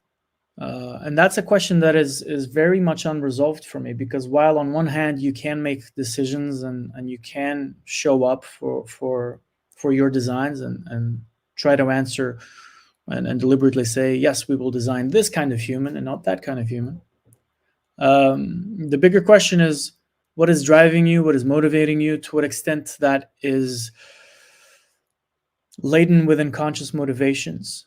And to what extent is that just a mad confusion? And in what ways are we designed through our very act of designing? And that's an open question that I still have and that I haven't solved yet. Well, that's perfect, because we just spent a month at the portal talking about libido. So what we're talking about is drive. What we're talking about is motivation. What we're talking about is basically our intrinsic motivation systems, our intrinsic drives on the level of the body, on the level of sexuality, on the level of life and death, and sort of putting those questions front and center before we approach questions of society, before we approach questions of community. Thomas, I know that you want nothing to do with the concept of communism. At the same time, I want to frame this question to you in relationship to what Fraga was just saying, which I think is a really important aspect of this problem, which is that when we entered, I think, the 21st century and a new technological landscape, I do think that there was a lot of presuppositions, especially after the Cold War, of us heading into a multi-faith liberal democratic society, kind of end of history. We've reached the liberal democratic form of state organization and so forth like that.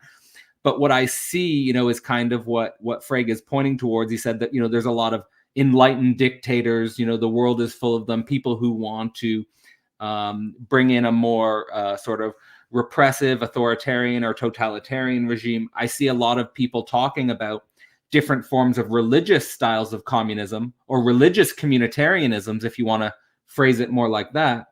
What are you seeing in the current political landscape? Do you see sort of the breakdown of democracy, the return of different forms of communitarianisms, and how do you read that, perhaps either from a Girardian angle or from maybe even a Lacanian angle? Oh, you're on mute there, Thomas. Yeah. First of all, I need to be a bit careful not to speak too far away from my expertise. I'm hardly an expert in politics or in contemporary politics.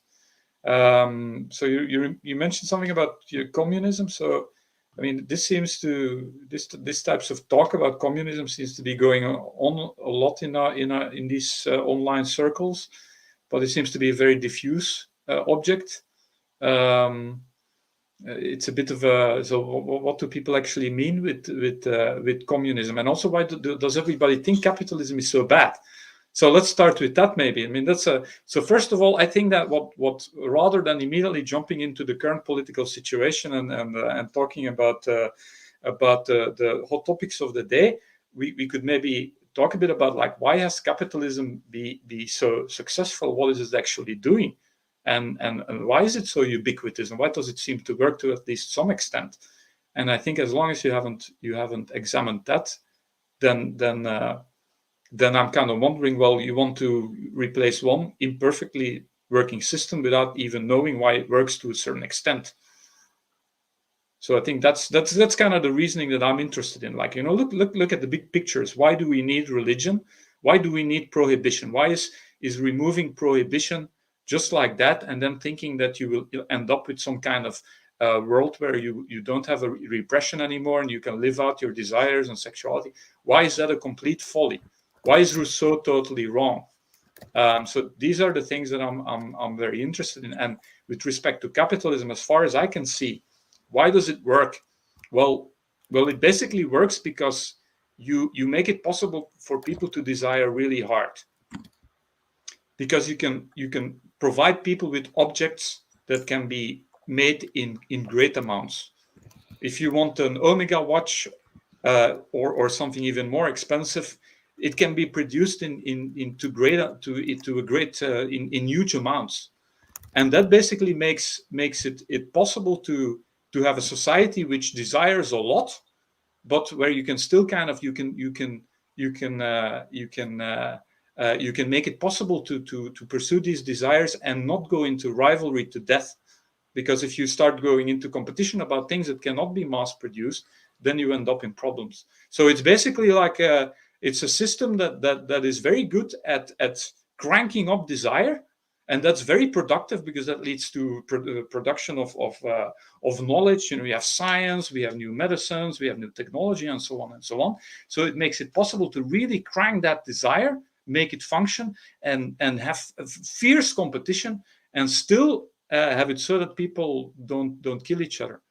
Because if you would have just a rampant release of desire, which comes about if you remove repression, then basically if you look back at the primitive tribe, for example, if you have rampant desire, then you would have rampant conflict, and that would be the end of the tribe. That's the old story, right? So religion consists, and we're going back to Durkheim here. So religion consists of prohibition, and then it also the profane, and then it also has the sacred, where all these prohibitions are suddenly released for a short amount of time under well-constrained circumstances, so you can explore something beyond prohibition. And then when that ritual time, that sacred time is finished, you go back to prohibition. So I've just released an enormous amount of concepts here in the wild. But I think understanding these types of very deep anthropological concepts, the profane versus the sacred. Why do we need ritual? Why do we need a law that can be broken? Why do we need spaces where there can be transgression? What is capitalism actually doing? Why is it working to a certain extent? Why do we need democracy? It's not really because the voice of the people is so intelligent. It's because it allows us to remove leaders without killing them, and so on and so on. I think that, so getting all these things cleared out and discussed, I think that's very important before we start talking about introducing communism again. I mean, how many times are we going to try that? No. So, one of the reasons why it's coming up is because there are a lot of forms of communitarianism popping up in the collective discourse, and so in terms, so the why is it called communism?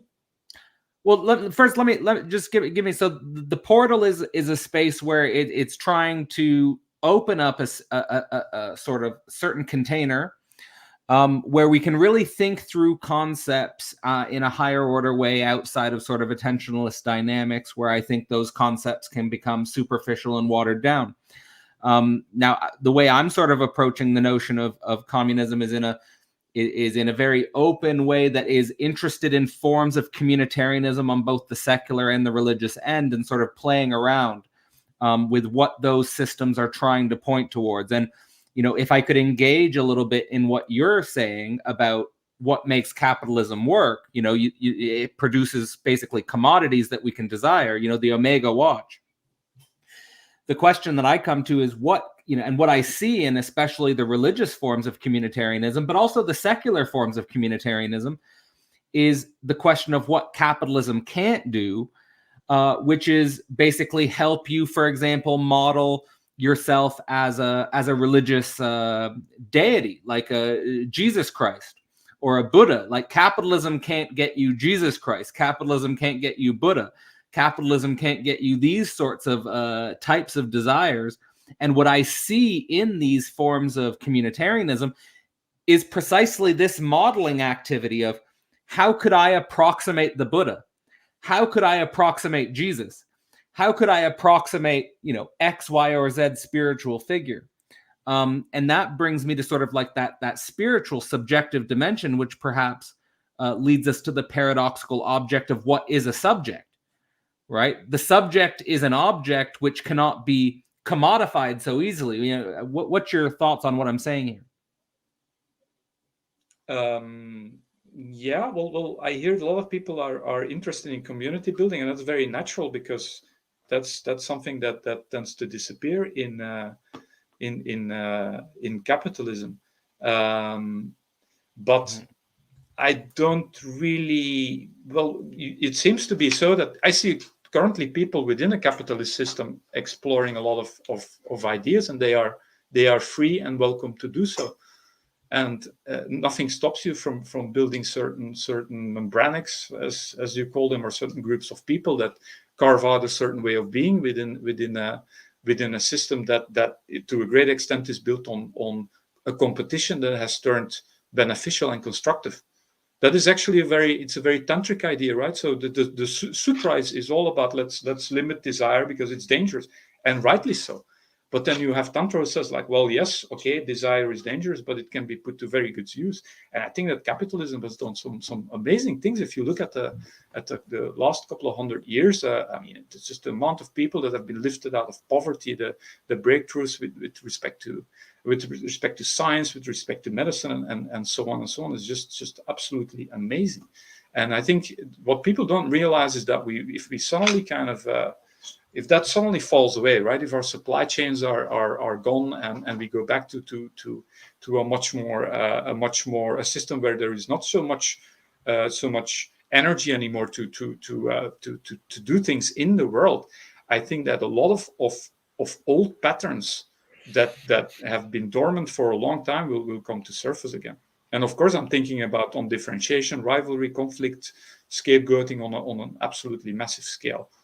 I think that is very important to take these things into account. Absolutely. I mean, I'm certainly not saying we should deconstruct or get rid of capitalism, but just opening up that question of that human desire for community, it seems to be very much coming back to the forefront. Carl, I'm not sure if you're taking notes or free associating here in your own way about these ideas.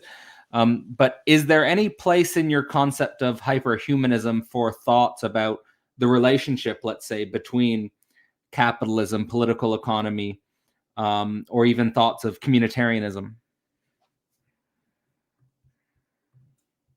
Oh, you're muted there, Carl. Yeah, I am taking notes. As you know, I'm a constant taker. But yeah, I think it's like Thomas. I'm only going to speak from my sort of area of expertise, and that's very much to do with how do we kind of, if we're talking about politics, how do we become, more like Plex creatures? We talk about paradise engineering coming in, right? So this is, as Thomas says, it's this rampant release of desire, and I know various people that are committed to eliminating suffering, and I think that we suffer because of capitalism, we suffer because of communism. I think that suffering's vital. If we get rid of suffering, then we're in real trouble. So I think we learn way more from our suffering than we ever know from our pleasure, and our potential to experience pleasure is very limited compared with our potential to and our post-traumatic growth.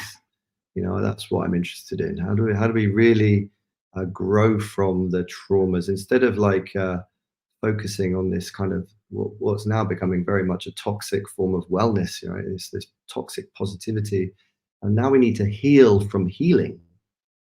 We need to heal from all the healing. It's insidious, and for me, it's like how do we get back this perspective? And for me, I'm very interested in this literacy, right? How do we understand possession? How do we get people to at least experience possession in a controlled fashion? And loads of people are experiencing unity and the collapse of this subject-object relationship through going into these ecstatic experiences. But there's other forms of unity where you kind of let everything else in, and that's a different way of experiencing unity. And I think that that's just as valid. And yeah, I'm not talking about constantly getting possessed, but it's important to be at least possessed once. And I think that's a form of politics. It sounds to me like a sort of unity in the sense of a unified with otherness. And I just want to say that I'm completely on board with this idea that we can't get rid of suffering. There are a lot of people in the as probably there's a lot of people in the transhumanist community who think that we can use technology to get rid of suffering. I'm thinking here of the most famous example is probably the philosopher David Pearce, who wrote a book about getting rid of suffering through technology and sort of engineering a permanent bliss. And actually, like in the more mainstream intellectual discourse, Sam Harris is quite famous for thinking that we can get rid of suffering completely. And he has of course, a more Buddhist orientation. But I totally agree that we have to use and work with suffering. We can't get rid of suffering, and there is a certain toxic positivity. This is bringing to mind Peter Rollins' work in particular. Who's just back to that. I think that you're breaking up a bit, Carl. Oh really? Let me try and fix that. But it's very much this case around. Oh, you're good. There's certain people that are taking 5-MeO DMT 8 times a day for months on end, and then there is the death state, and that's a huge leap of faith. the void, the big void, the unity space. Yeah, your video and audio is cracking up, Carl. All right, 1 second. Let me just stop the camera for a sec. I will fix this because I've just got too many things open on the computer. But yeah, I'm just saying that. Is that better now? Can you hear my sound better? Yeah, your audio is good now. All right, great. So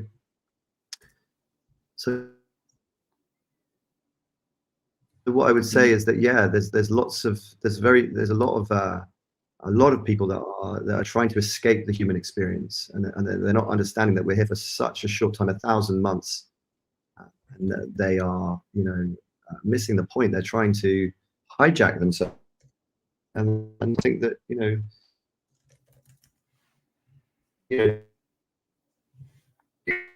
Yeah, Carl, your audio is going again. All right, I'm gonna keep the camera off.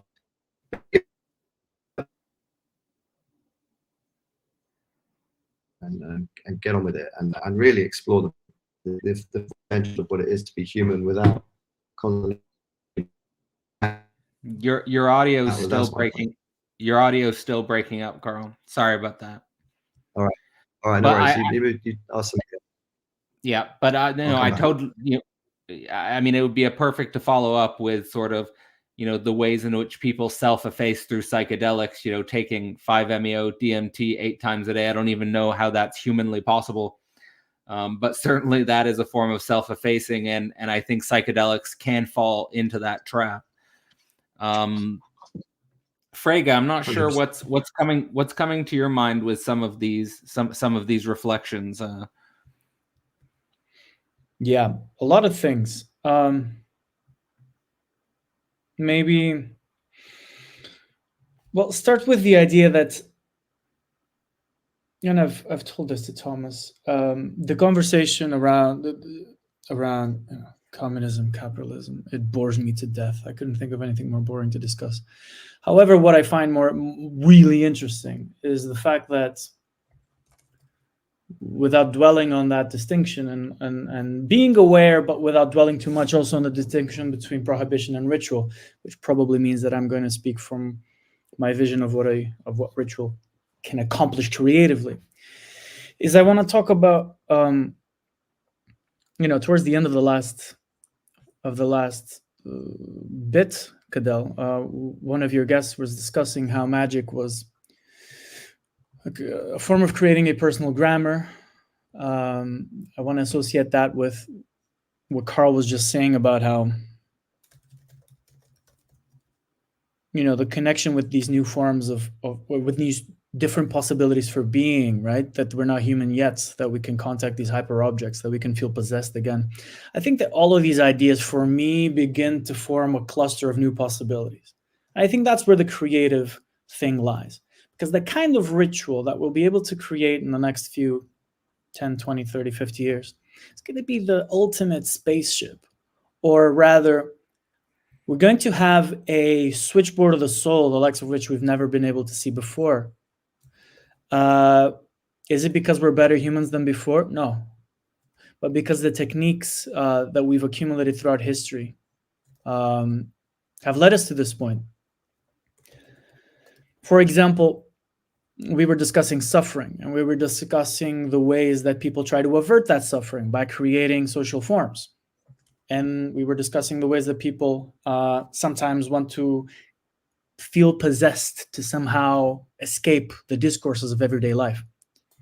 Well, to me, that just sounds very much like a problem that AI will solve. In other words, data, skilled enough observation of human behavior, and the extensive gathering of data on a given person through some kind of, I don't know, looking at what you do over the course of a month, of everything you say, looking at everything you consume, looking at your biological rhythm and to your heart rate when you're consuming certain pieces of media, for example.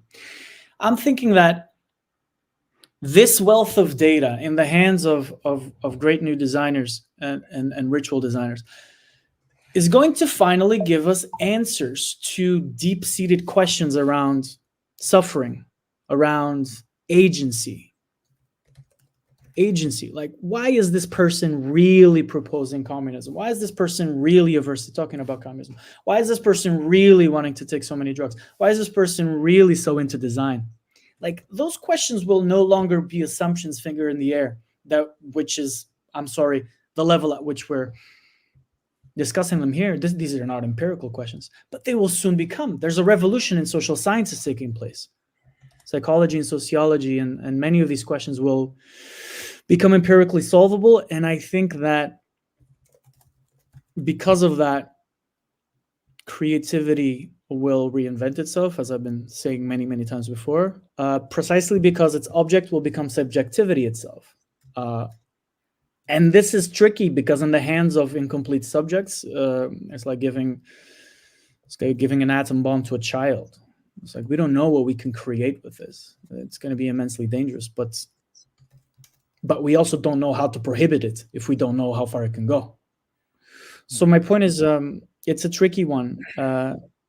It's kind of an Ouroboros shaped problem where we are incomplete ourselves, and yet incompleteness itself becomes a tool for our creation.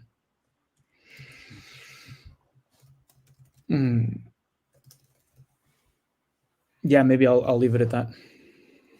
I mean, when I think about, and it's sort of in the popular media space, when I think about the forms of technological catastrophe that were provoked by scientific and technological intervention in the 20th century, the archetype is, of course, the atomic bomb.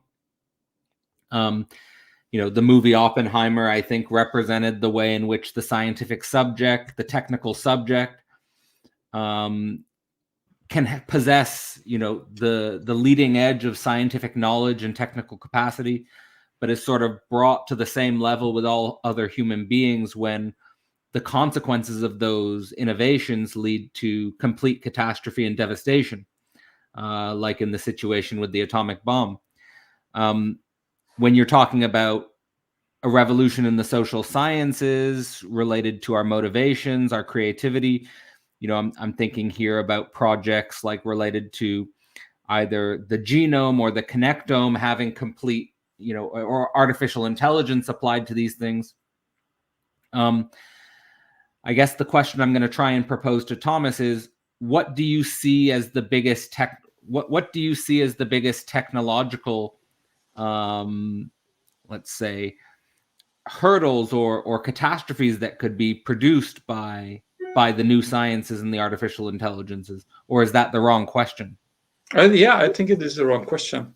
It's basically it's humans that just are getting more and more tools and getting more and more powerful, and it's the human processes that are really interesting. It's not really, AI is not gonna become conscious and turn the world into a big paperclip factory. As if that's some kind of famous story, right? You make this AI and its task is make paperclips, and then it basically just misunderstands what you want and it turns the whole world into paperclips, right?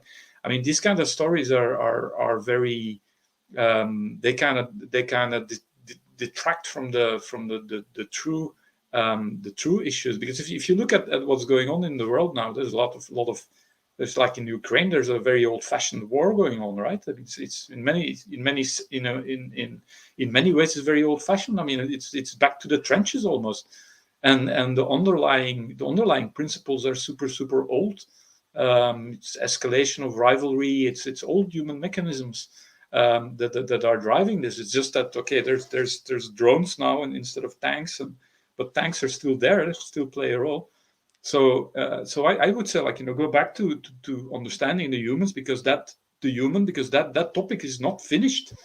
There's no real good understanding of how humans actually function. We have all these explanations, right? Hegel with the master and slave, and then we had Freudianism, we had Lacanianism. So we're now going through Lacan's, Cadell. I mean, I'm reading this one here. I'm almost done with it.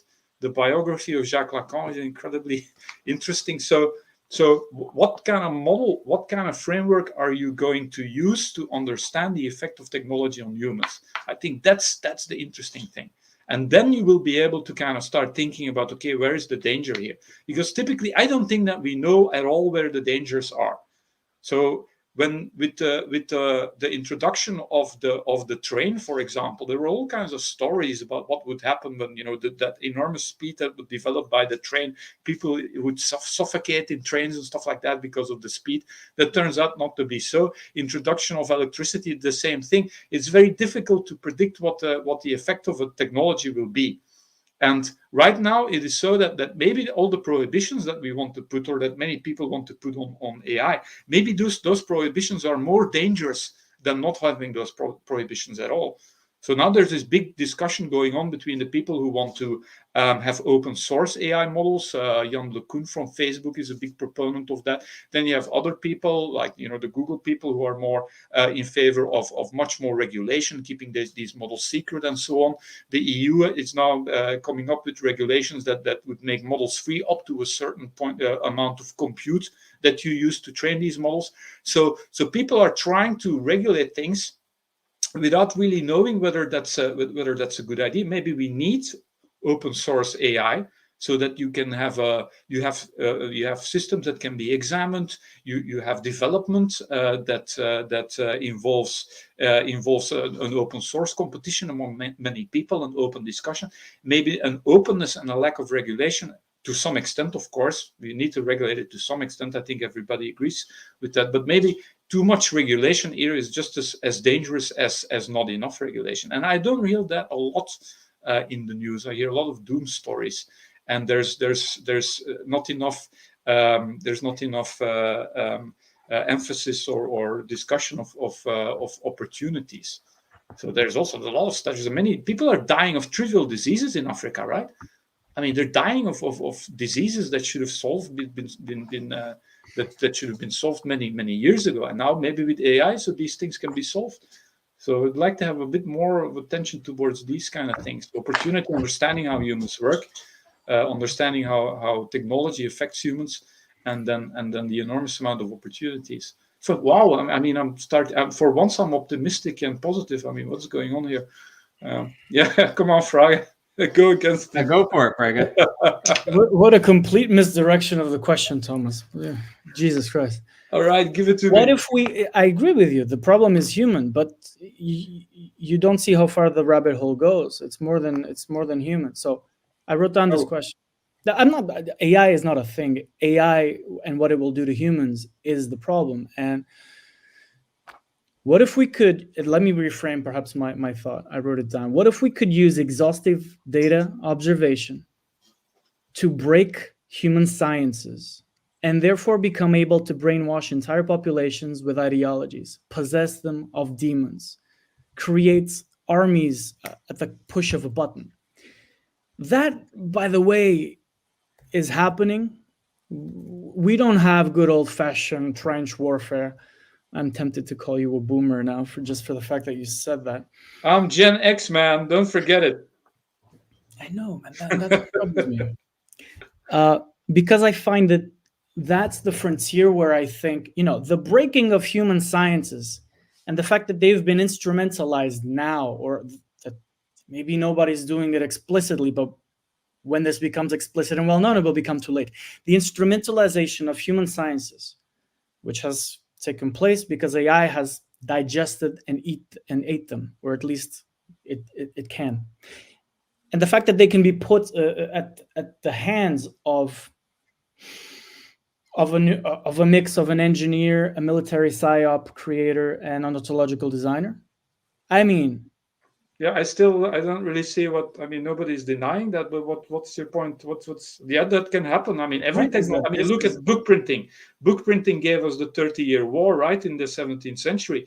I mean, people were basically the whole European society fell apart because people started printing Bibles and fighting over the Bible. That took 30 years to finish that fight, and half of Germany died. Half of Germany. It was one of the most bloody wars in the history of human history. So I'm not saying there's nothing to be worried about, but on the other hand, maybe also the revelation of how humans work, maybe that also gives us opportunities to avoid these types of situations, because everybody goes on about, oh, how terrible the atom bomb, but how many people died of atom bombs? It's a very, very small amount of people at the end of the day. And thanks to modeling human behavior, thanks to modeling the situation that we have, basically game theory, that we have several power blocks that have atomic bombs. I mean, we've avoided destroying each other with atom bombs for many, many decades. And so maybe, I think actually the only way forward is to develop more and more knowledge and then act intelligently. Because what else can we do? I mean, people seem to think like, oh, we need to, go give up this and give up that, and we will all come together, and that doesn't seem to happen, right? So the only thing that you can do is just go forward, develop technology, develop insight, and then protect yourself and protect the world as much as you can. And maybe this is the end game, right? But then again, humans are always in the end game. I mean, when has humanity not been close to extinction? It's always been like that. I mean, we're always this close to the apocalypse, right? If it's not the Black Death, then it's the atom bomb, and then it's a plague, and I mean, there's always something. The dictator in me agrees. Don't worry, there will be problems. The dictator in the Machiavellian in me agrees 100% with you that it's a race to the bottom. I'm thinking to myself, first, that's a strange thing that I'd like to delve a little bit more into, because the competition is just going to be turned a little bit more to 11. And then the other part of me is like, what about my own motivations? And because that issue, I don't know, it feels like it's still a little bit present, especially in an age where you can very much be possessed by a thrill to compete, as Gerard sometimes puts right. it. Yeah. And I'm talking, it's all feedback looping. And it's just that at this stage, the level of the atomic bomb of the psyche has been created, and the problem is that it is democratically distributed across the internet. I mean, you could brainwash entire populations to chop off their dicks, for God's sake. Well. So. Yeah. So I mean, can we look at but don't you think that we will have? Don't you think there's going to be some kind of warfare, so to say? People will probably start. I mean, we already have virus. Like, for example, we've had antivirus software for many decades now, right? So okay, viruses emerge, and suddenly you have antivirus software. I mean, don't you think that's what you're probably gonna do, right? Provide people with the software, with the personalized AI that protects them against the AIs that are out there and are trying to pump them for money and services and attention. I think that's where we will probably be going, and there will be a regulation, right? I mean, and we will probably have Brusselization again. You know, the EU always comes up with some kind of a set of rules, and then because the EU is a pretty big market, everybody just says, "Oh, these EU people are bloody annoying, so we're just going to adopt the same rules," right? So, yeah, some thoughts, right? I mean, we will have a combination of some regulation, and there the question is, if we have too much regulation, then we will stifle competition, and probably it will be affected in countries that follow the rules. And that means that all the countries and the agents and the actors that do not follow the rules, they have a tremendous advantage. So that's also something that needs to be taken into account. All the regulations that stop the creativity in open societies, that these regulations will not stop the creativity and the development in societies that are not open and that do not follow these rules. And I don't really hear people talk about that a lot. That's a great point. And if I can just add in, Cadell, before handing it over to you for like a few seconds, what perhaps is troubling me is this uncanny feeling that comes up very much in my guts, that tells me, and that asks the following question: what if the unknown unknowns that will not and cannot be contained by the conscious regulation, by the conscious design, by the conscious guardrailing, what if those unknown unknowns are just too wild and too strange for us to understand? And here I'm thinking of Carl's hyperhumanist limits, right? Because I see Carl as someone who's like at the edge of, and as a psychonaut, as a explorer of the world of spirits and magic, or the wild unconscious, if you want to call it like that. what about those unknown unknowns? And what happens to them once you plug them into the algorithm? Because maybe they've always been there. They've always been lurking in our unconscious. Maybe it's just humans being humans. But there's a strange, weird, unknown, empty part of us that now will finally, for the first time ever, be plugged into an algorithm and be plugged into something that gives it a feasibility that it never had before. There are things in the unconscious that will become feasible that have never been, and I'm kind of scared of that. Carl, are you back maybe with us? to answer your question, Daniel. So what about it? Is it that you answered these rhetorical questions? I'm kind of scared of that, and I'd like to see whether or not what we can expect from them beyond just, let's put a fence around it, which is effectively what you just said. And I'm thinking, like, where can it go and how wild are they? And is there any connection between that and the psychoanalytical angle? Like, but it seems to be very kind of, there's this mysterious threat out there, and we don't know what it is. But if you look at the problems out there, these are really old political problems. They are along old geo. That's exactly what I said. I mean, they're going to be everything is still very, very old, and also we are using our 21st century smart devices with an enormous amount of computing, where we are often reading them on train lines from the 19th century, right? So there is this. So there's a real world out there with very old-fashioned problems. So I think that this enormous mystification of AI and oh, look what is I'm going mystifying AI, Thomas. Not at all. You're just projecting on me. I'm okay, not guys. Let's bring it in a little bit. So the conference More Than Machine. Let's bring it back to the event in Gothenburg. So the More Than Machine, Less Than Human event is going to be March 1st, March 2nd. The four of us will be presenting. Fighting. Sorry? I said present. You said presenting. I said fighting. Fighting, yeah. And we will have a female moderator, so she'll keep us in line. Raven will keep us in line. Good luck with that. But just bringing it back around to, I think what's coming up for me in what I've heard from each of you is, when we ask ourselves the question of what is the human being in the age of technological accelerationism, we really have to make sure we stay focused on the human in this equation. And with the title More Than Machine, Less Than Human, I do think that does lead to some of the things that Carl's pointing towards, is that we are not human yet. That there's something about our humanization process.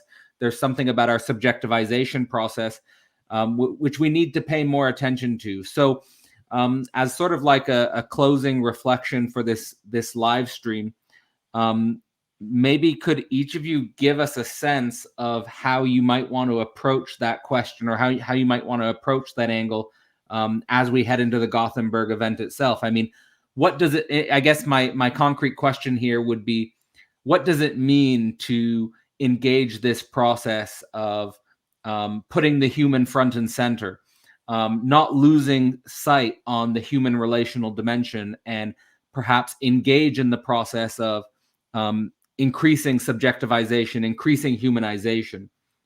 Maybe Thomas, I'll start with you. I don't really know what that means, humanization, or that we are not enough human. I think we are more than human. I think we need to understand what the human nature, or to actually just start basically just reading what's out there, or understanding what is already known about humans. The big problem with humans is that they scapegoat, and scapegoating, if that happens on a large scale in a nuclear world with drones and so on, so then we are in big trouble. And that's the function of religion. Basically, it's like putting a lid on scapegoating. All of that stuff is pretty well known. So what can we do? Well, for example, what you can do is you can come to the More Than Machine, Less Than Human in Gothenburg in March.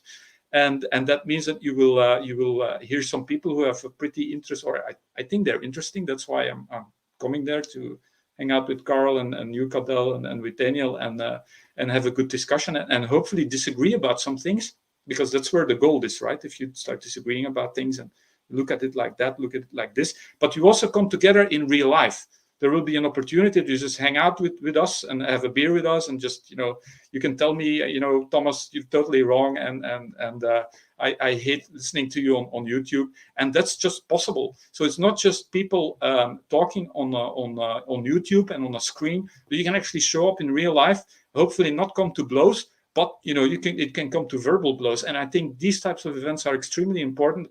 And it's very simple, right? It's not about big regulations and huge acts on a global scale, but just coming together, people that have a certain interest in what's going on in the world and meet face to face. And those spaces are rare, they're very precious, and I think that's something you can really do as an individual at this point. That would be my concluding sermon. Amen. I love it. Carl, what are your thoughts? Hopefully your audio and video are back. I mean, I know, I've been sort of framing this more than machine, less than human in relationship to your hyperhumanism, and that, you've been sort of saying, we're not human yet. I mean, when you say that, what do you mean by that? And how might you approach that question in Gothenburg next month? Yeah, I mean, it's a provocation there from Thomas, which I appreciate, saying that we are more than human. I think that if we look at the facts, I mean, you've got this whole thing around, like, we're seeing tardigrades survive 5 mass extinctions while we're causing the 6th. So, if being more than human means being completely retarded and destroying your own ecosystem, I think the only reason we haven't been taken over by aliens and harvested for our energy is because we're so utterly retarded and utterly, anything that destroys its own ecosystem for me is less than human. And I think that, this idea of how we're using technology, either we're using technology and becoming entirely dependent on it, or we're using technology and mastering it and maintaining our own agency over it. And I think that's for me the trick. And what I'll outline in my talk is hyperhuman technologies as opposed to transhuman technologies. And even just off the top of my head, 3 examples would be the fact that we now see with AI that it will unlock the other kingdoms and our communication abilities to speak to those other kingdoms and find out exactly what they think of the human race. And I'm pretty sure they won't they won't say many positive things. And then you've got this whole collective dreaming, look at the ancient Greeks, right? They had these dream temples where you would come and you would sit together and you would have this conscious collective dreaming. And I think that there's huge unlocked potential again through technology, where we're seeing technologies that will enable lucid dreaming on demand. And what happens then when you've got this new economy, which is all around the dream, right? Who's having the most important dreams? Who are the new messiahs of dreaming? I think that's where we'll see a new economy.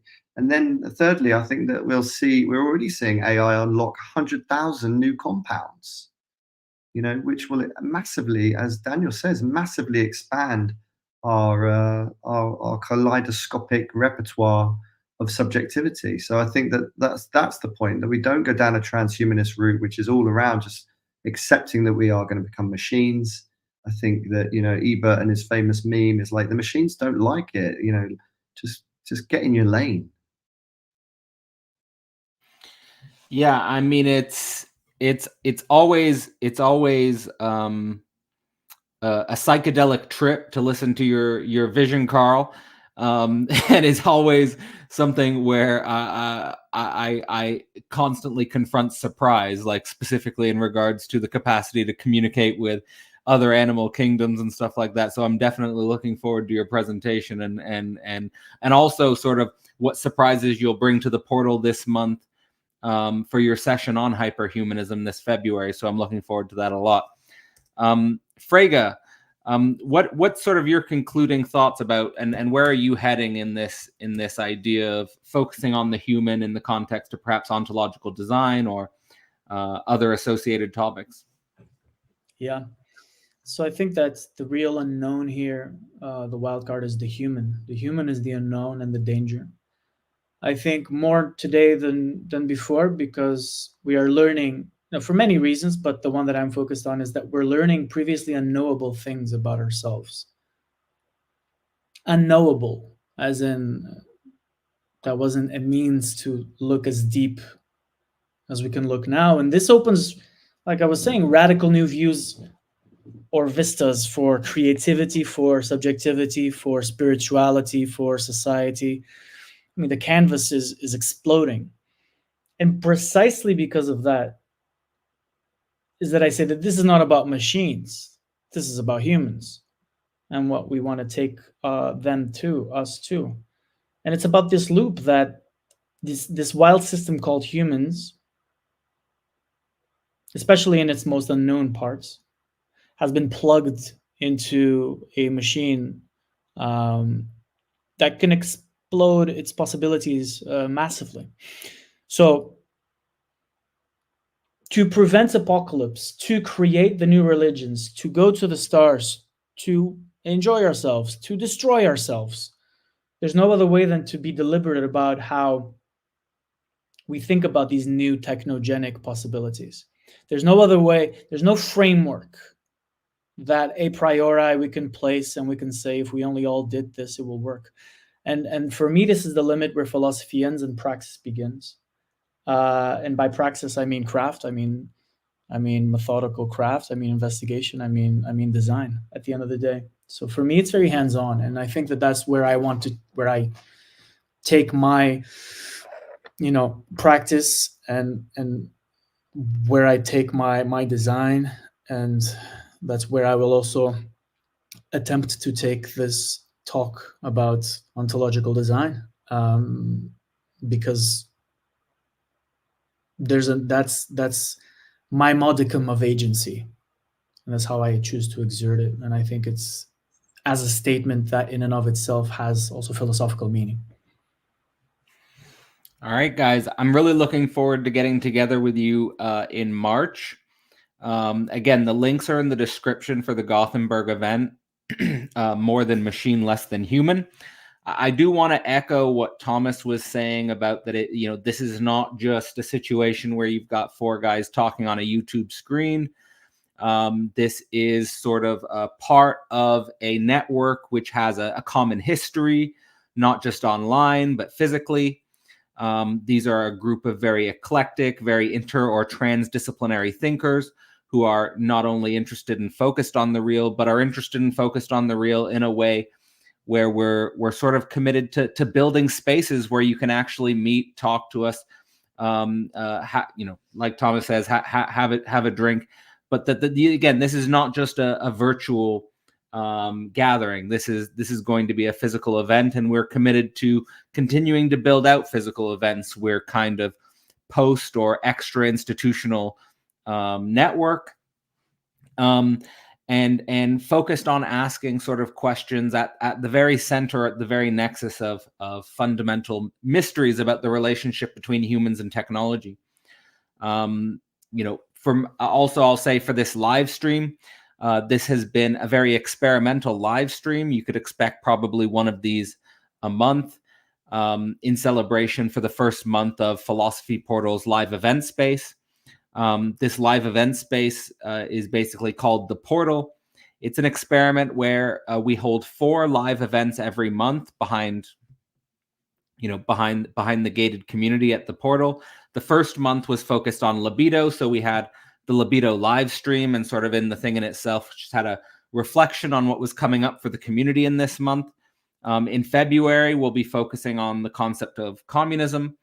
In the month of March, we'll be focused on the concept of the sacred. So there is a higher order logic to sort of the way Philosophy Portal is developing, focusing on the first month on libido, focusing on the second month on, let's say, community, and then focusing on the third month on the sacred, and just trying to build spaces where we can really have what I call, an oasis in the desert of attentionalism, where we can have real long-term thinking spaces which are committed to opening up new types of thinking dynamics. So if you're interested in learning about that, if you're interested in getting involved with that, you can find out more at philosophyportal.online. Philosophyportal.online is all the information you need for the events that we hosted this month, as well as what to look forward to in February. There's a really interesting, dynamic, alive thinking community waiting there. And again, I just want to say special thanks to all the guests who have come on the live stream, from the first guest with Owen, Raven, Filip, the guests for the thing in itself, Daniel Garner, Alex Ebert, Sahil, Davide, Jurij, and I think that's it. And then all my guests here, Thomas Hamelryck, Carl Hayden Smith, and Daniel Fraga. And it's going to be a blast to spend a couple days with you guys in Gothenburg. I'm really looking forward to it. So yeah, that's it. That's it for me. Let's raise a glass to that. And thanks for joining me for the cigarette after. All right. Peace out, guys. See you soon.